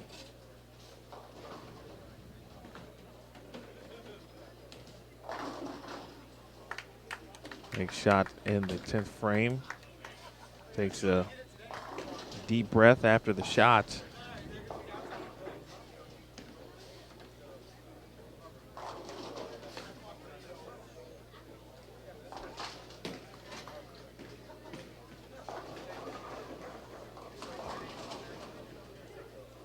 Double, 7 spare, 7 spare, double, 7 spare, 3 bagger.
10th frame on 25 and 26 and 29 and 30.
Final shot for, wow,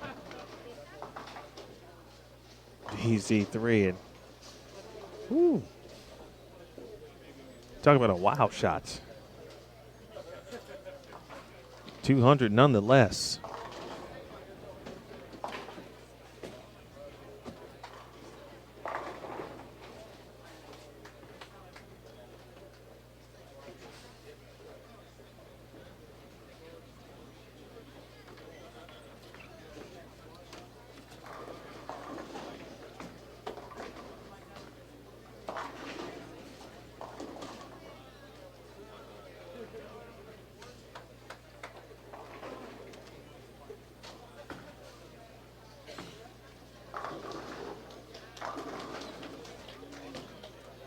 Big shot there for Jen Higgins. Jen, she can double here. Can get into the 170s. We talked a little bit about where she was before. Tied for 12th. After 10 at minus 32 with Sandra Gongora.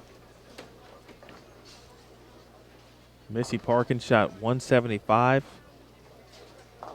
Karen Russell will close things out on 29 and 30.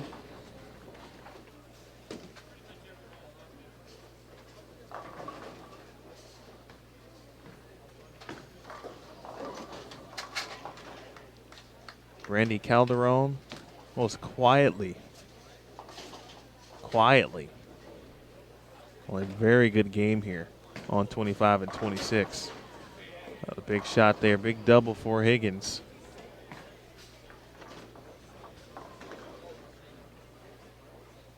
Brandy Calderon was in 40th at minus 186.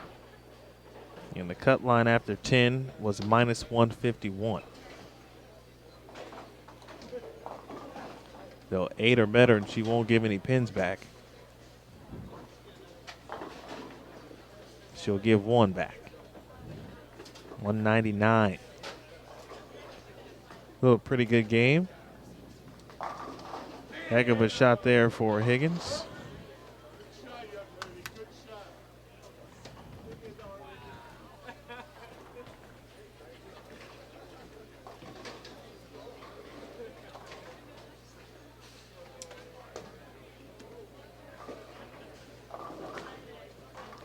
See that final shot there for Karen Russell.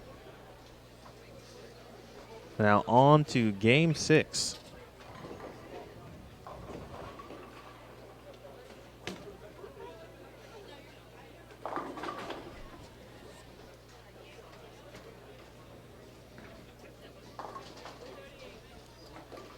Coming up in game 6 to close things out here in qualifying, and we'll see Shannon O'Keefe, Stephanie Martins, Jennifer Reven, and Andy Ramirez Perea. We missed them early on, and so again, they will make their way back to the featured pairs during our difficulty portions. 29 and 30 will feature Liz Johnson, Tania Moore, Ayano Smart, and Lilia Robles. Talked about Lily and the continued great bowling she has done here. We'll get a chance to watch her close out game number 6 and game number 12 overall. Looks like 29 and 30 are first to get to the pair.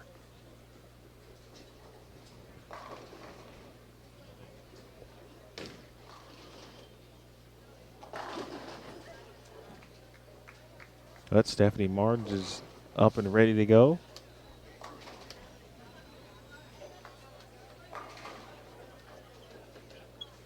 Well, maybe not. She'll go ahead and check the approach.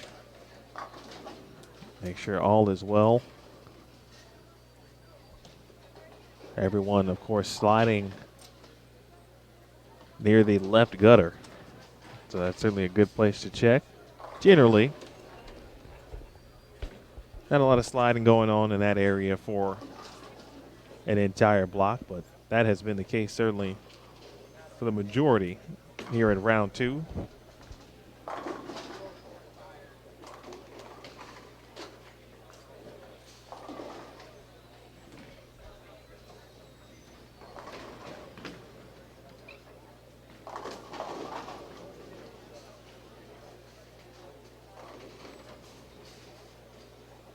There's Martins. Let's see where Robles starts.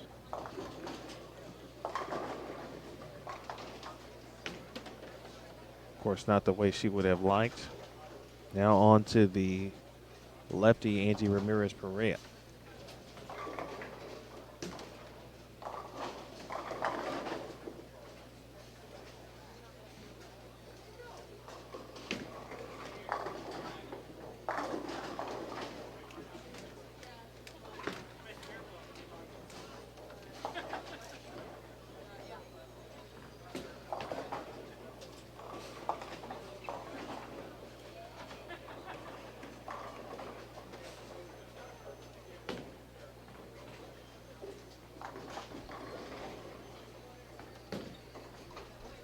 See Shannon O'Keefe, of course, in the shot.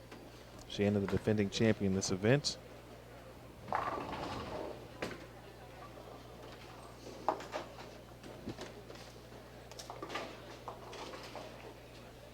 Shannon, after 10, was minus 174.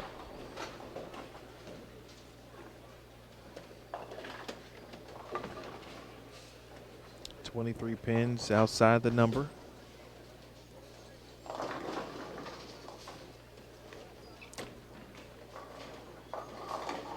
Her plus minus just read minus 153. Not sure if that is official or not yet. We'll wait for the score update before I read those off.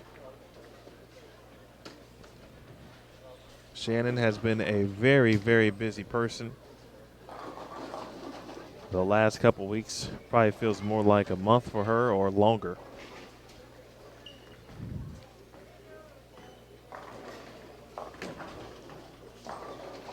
Of course, the head coach, the women's squad, the McKendree University bowling team.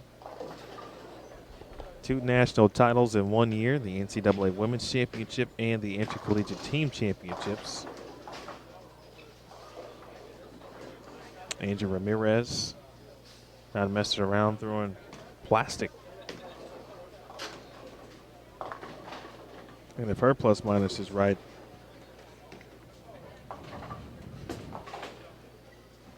she might be in the cut with that strategy.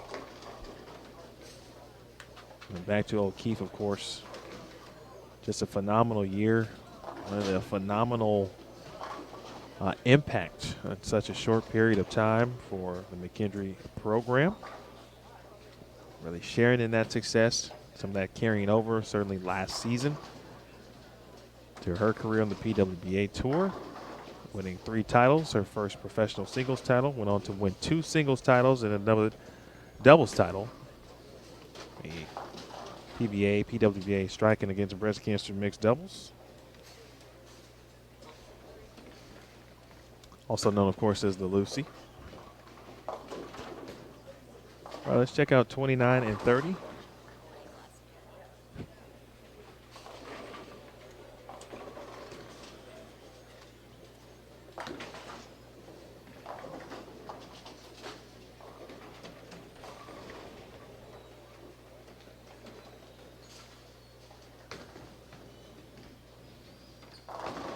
There's Tania Moore.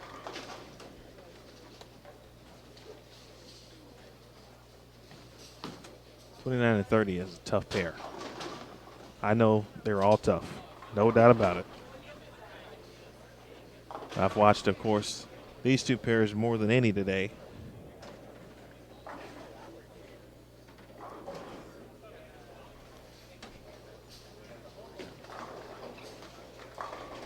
Danielle McEwen had a great answer. Or not even an answer, a statement, response. She finished round 1 on 29 and 30. And I mentioned that left lane tended to be given a little issue, of course, was missing the head pin on that lane during that period of time. I said, hey, what was that left lane looked pretty darn tough. She said, I don't know what lane didn't look tough.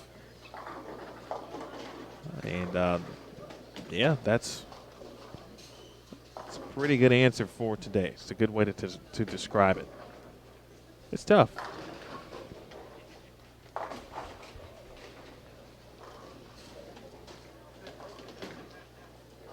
It's tough. Spare shooting at a premium.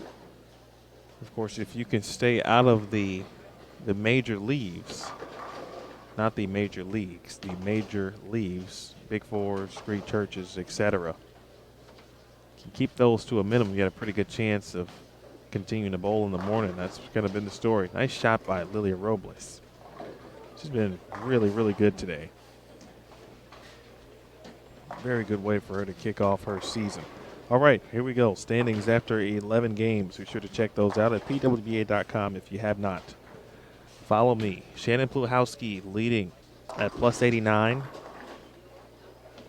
Diana Zabulova in second at plus 86. Missy Parkin is in third at plus 53. Maria Jose Rodriguez is in fourth at plus 12. And fifth, the aforementioned Lilia Robles is fifth again at plus 9. Leanne Holsenberg in sixth at plus 5. Liz Johnson is seventh at minus 1. Karen Rosbrom is in eighth at minus 14. That shot there from the two-time reigning player of the year. Liz Johnson in ninth. Tanya Rao-Mimper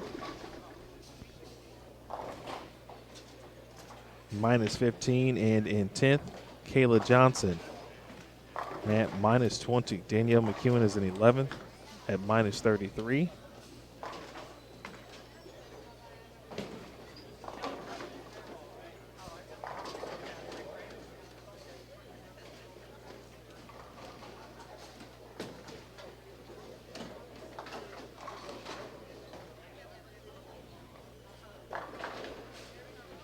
In 12th, Rocio Restrepo had her lowest game. They're in game 11 at minus 50. Shot 144 to drop a little bit. Kelly Kulik is in 13th at minus 53. In 14th, Jennifer Higgins. I saw her double. A big game to save a game, I should say. Shot 178. She's at minus 54. Brianna Cote is in 15th at minus 60. Brandy Brinka. Sandra Gongora tied for 16th at minus 68.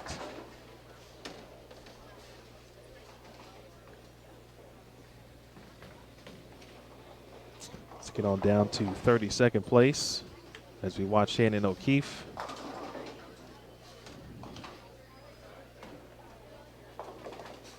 Cut line minus 155. And that is the cut and cash line. Top 32 advance at tomorrow's Cashers round in the morning. That belongs currently to Alicia Current, no pun intended. Robin Renslow in 31st at minus 151. Amanda Green in 30th at minus 150. Jody Wessner is in 29th at minus 146. Aaron McCarthy, Kayla Bandy tied at 27th, minus 140. Clara Guerrero, Christina Zerbinski, Linda Barnes, Josie Ernest, Wendy McPherson, Megan Kelly, Summer Jasmine, Deandra Asbeatty.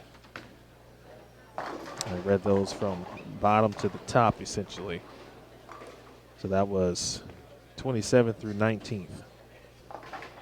Well, Asbeatty in 19th, Jasmine in 20th, Megan Kelly, Wendy McPherson, Josie Ernest, and Linda Barnes, Zerbitsky, Clara.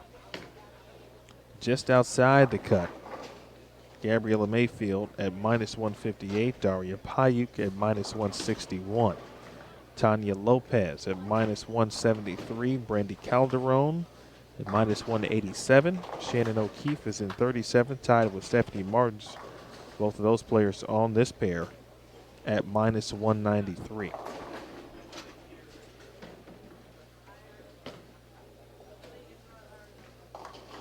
So I believe those plus minuses are perhaps for this round and this round only, not overall.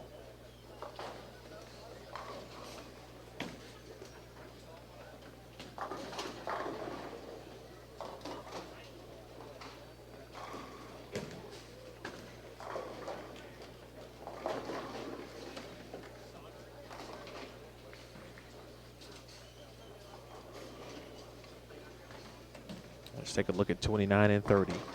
Zayano Smart. The Smart crosses over. Lilia Robles, open, strike in the third and the spare in the fourth.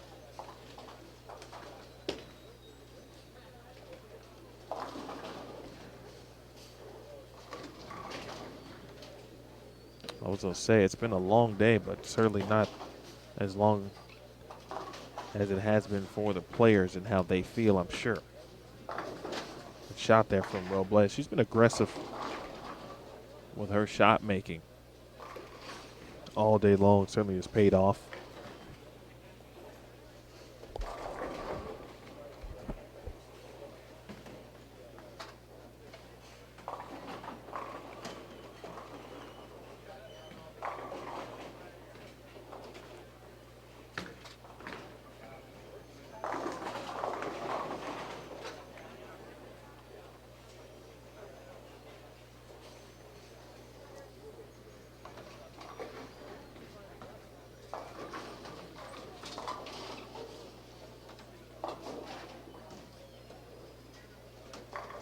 More here for Robles to take care of. Single pin spares, a must certainly today.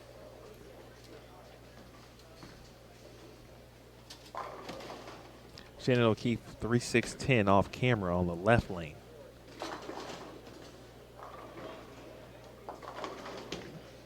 So we watch Tania Moore. We'll attack the 3-10 here. Good spare.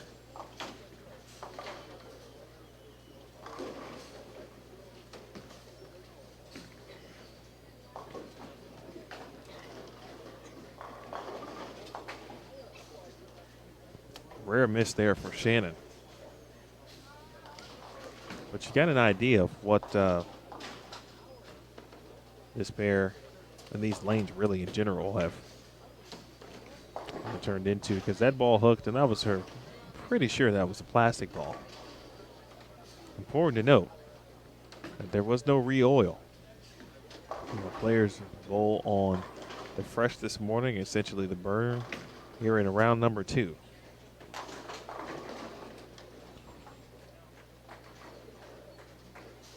See, Andrew talked about throwing plastic. He's done that at least for this game.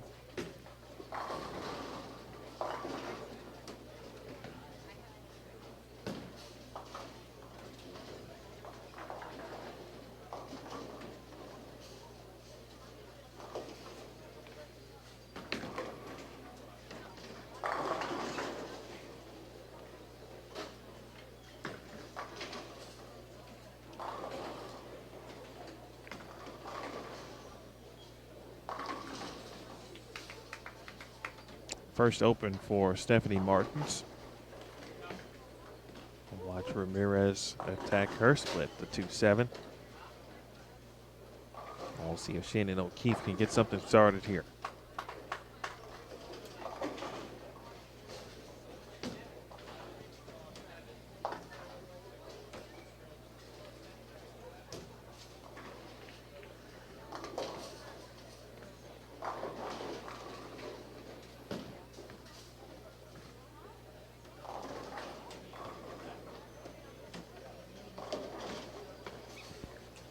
Quick look at Liz Johnson briefly.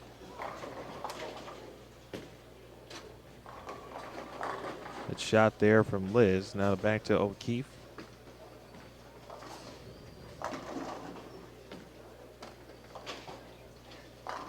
Nice shot there for Shannon in the 5th frame.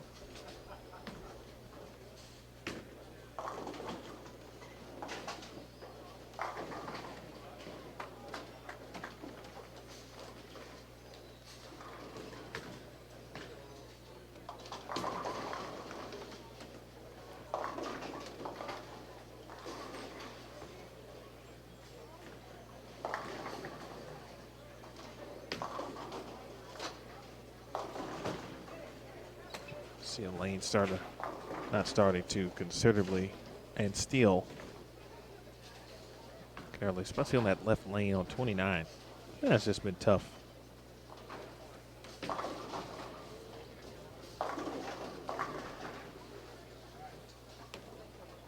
right, Angie will take the strike in the 6th frame. Again, tomorrow's schedule, 8:30 a.m., top 32. Will compete 8:30 a.m. Pacific time. That is local.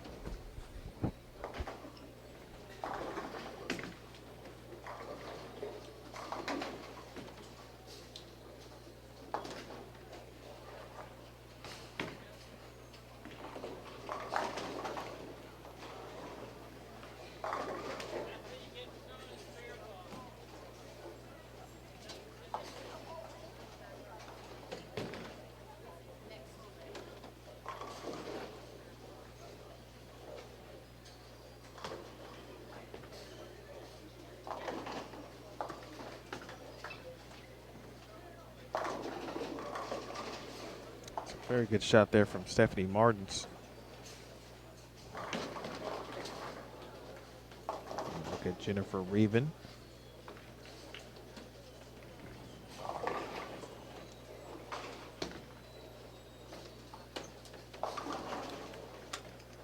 And a big forward there for Jennifer. Now on to Lily Robles. And a 10-pin.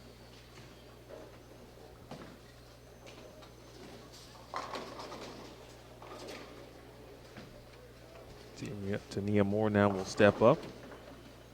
Right, Kayla Bandy to her right.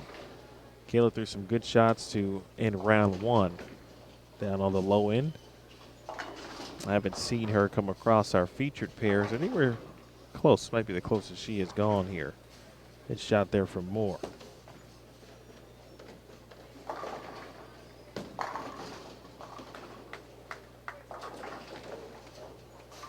We'll wait the Robles spare.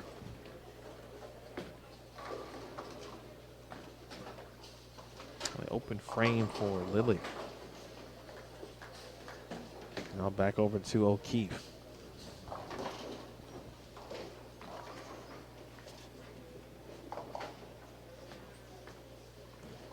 She's got a chance.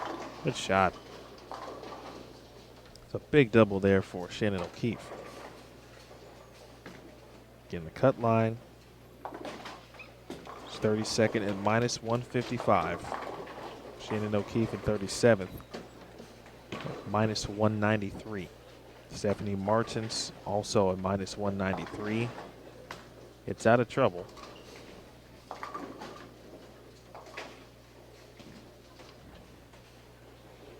Gabriella Mayfield, the first player outside the cut line. 3 pins back of the number. Daria Payuk was 6 back. See a couple pairs finished. That looks to be about it, and some help for Angie Ramirez.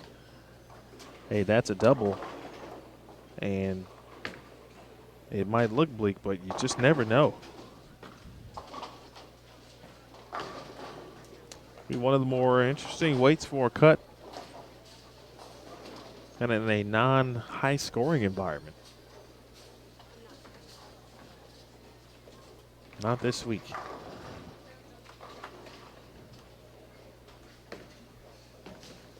Well, let's see if Shannon can keep the momentum going here. In the right lane, of course, with the ball returned by default, has been tough throughout the day. Yeah, I don't think you can throw it better than that. That's a big three-bagger for O'Keefe.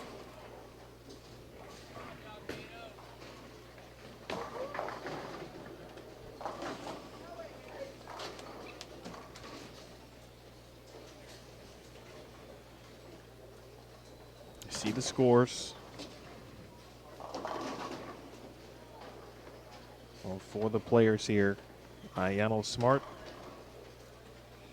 up on 29.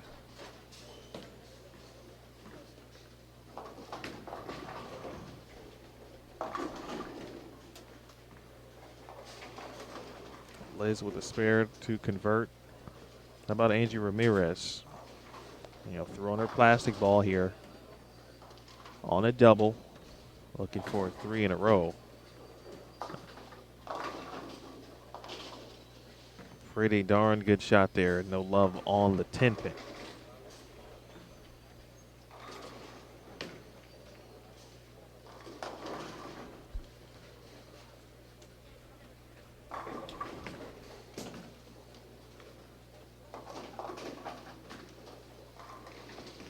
There's Jennifer Reven. Takes care of the spare to Nia Moore, the strike.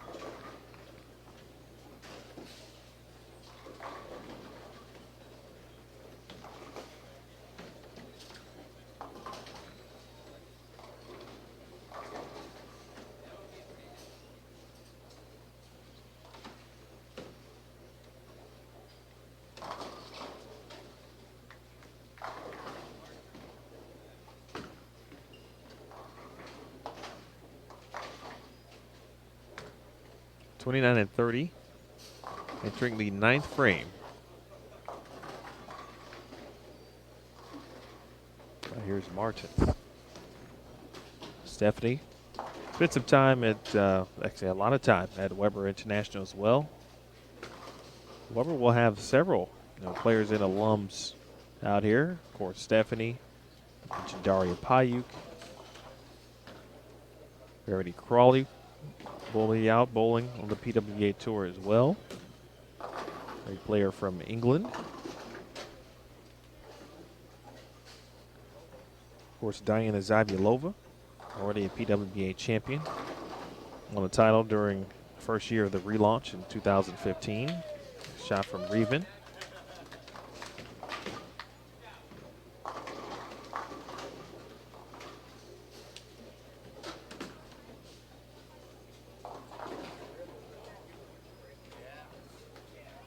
Well, that gets a smile on the face of Stephanie Martins.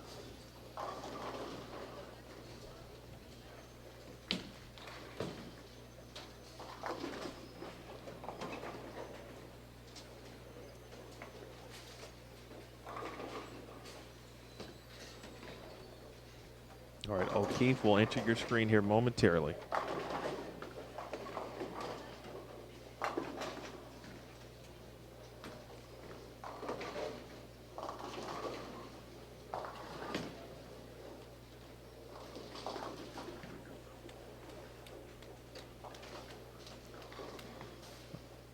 Trying to get it right a little early.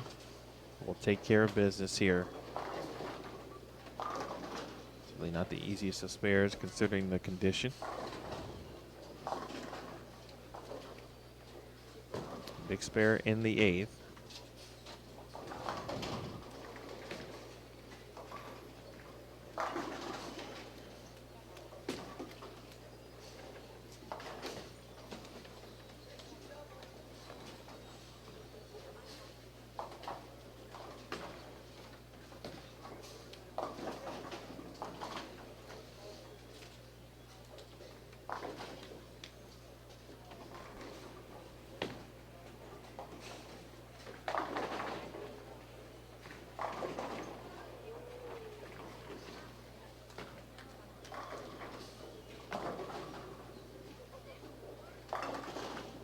Shot there from Robles again, back to Ramirez.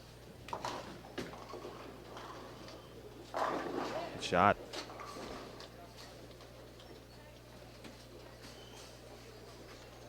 Kayla Bandy with a big double.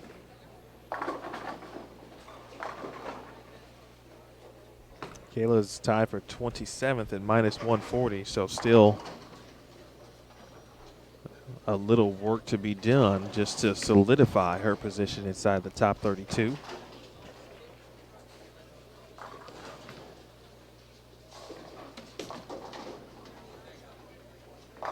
While we wait here, one more look at Robles. She's got a 3-bagger, looking for a 4th in a row. She'll take it.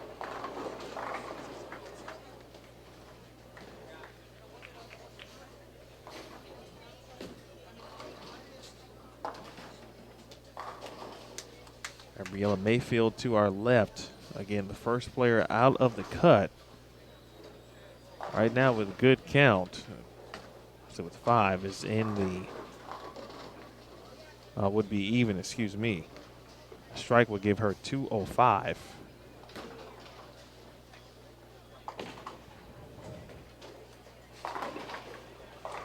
Which would climb into the number, but of course, a lot to be decided at that point.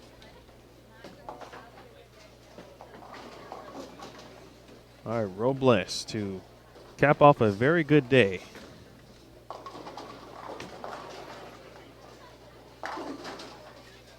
.194, very solid and consistent bowling. So sparing the 9th for Shannon.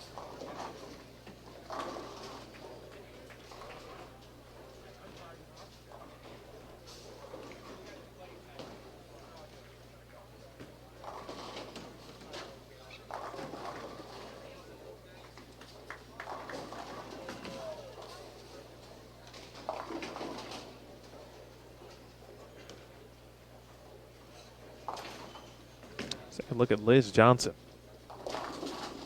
Back-to-back player of the year. Pretty solid shot for Liz.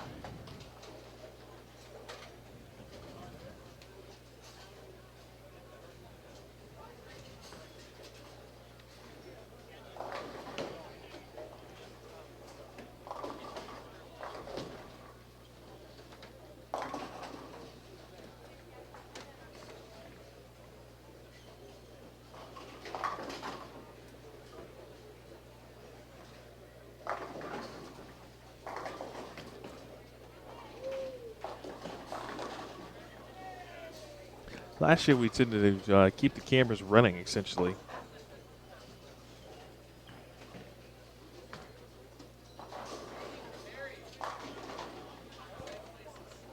Until we heard the catcher's cut line, because we will be done on our feature pairs, it looks like well before some other pairs are finished.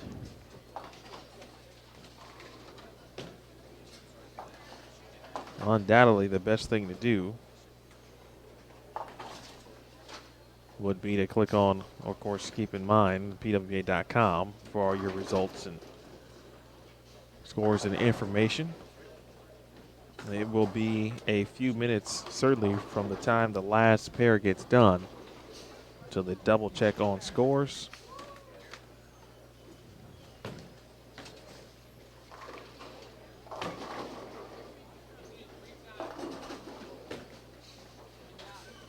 All right, Liz finishes with 186.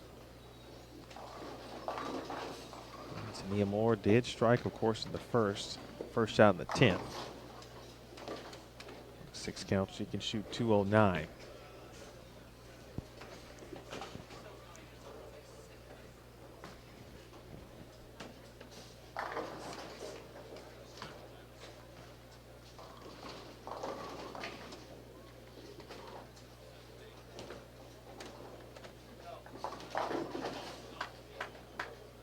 All right, O'Keefe, first shot in the 10th, a good one. Can get to 214.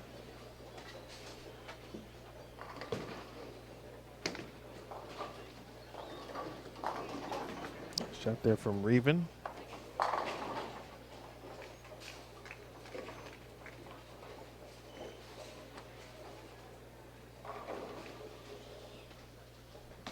Shannon shoots 214, so you can get to -179.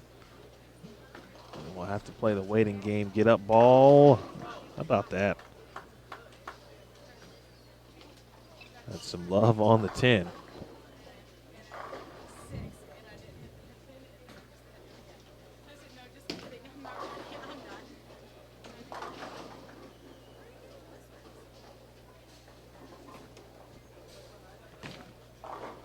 Still a few pairs bowling to my left. Several on the high end, still continuing. So again, it will be a little time. Good finish for Shannon O'Keefe. 214 for Shannon. That unofficially puts her at minus 179. Unofficially. Again, that is an unofficial tally. And so, considering so many pairs left to compete and finish up, see some pairs from my angle, at least in the 9th frame. I'll certainly encourage you to keep your eye on pwba.com. Again, by this point, you probably got the link open in an extra tab, simply just clicking refresh. That is what I would do. Of course, be on the lookout for a video recap tonight on Facebook. Of course, late in other time zones. Coming up on the 10 o'clock hour here, Pacific time, local time in Rohnert Park, California. I'll have a recap, a link to the results as well, so keep an eye out for that. Well, we appreciate your time, folks. Most importantly, want to say, again, thank you to everyone for sticking with us through our technical difficulties earlier today. I know those can be frustrating, of course, obviously, as a viewer. And certainly, of course, it is can be frustrating, obviously, for us here as well. I want to thank all of our fans, the PWBA fans, those who watch, support, and follow all of these great athletes. It certainly is a privilege. We appreciate you. Thanks to everyone for, again, keeping us honest and keeping us on our toes. Long day, first day, essentially back in the saddle. But by and all, we'll take it. The opportunity to present you with good bowling is what we strive to do. Hey, let's make sure things are better for tomorrow. Couple pairs finishing up, but we will be done shortly. So, again, keep an eye on pwba.com. We will see you folks tomorrow, 8:30 a.m. local time, 11:30 Eastern, 8:30 Pacific, 11:30 Eastern tomorrow. So for Jason Thomas, to Neil Milligan, Kathy Watka, Kathy Kavicki, big thanks to Jeff Goodger, the PBA, making some things happen and getting some things fixed for us as well. My name is Emil Williams Jr. We say so long until tomorrow morning. This has been a presentation of the 2017 QubicaAMF Sonoma County Open live on Extra Frame.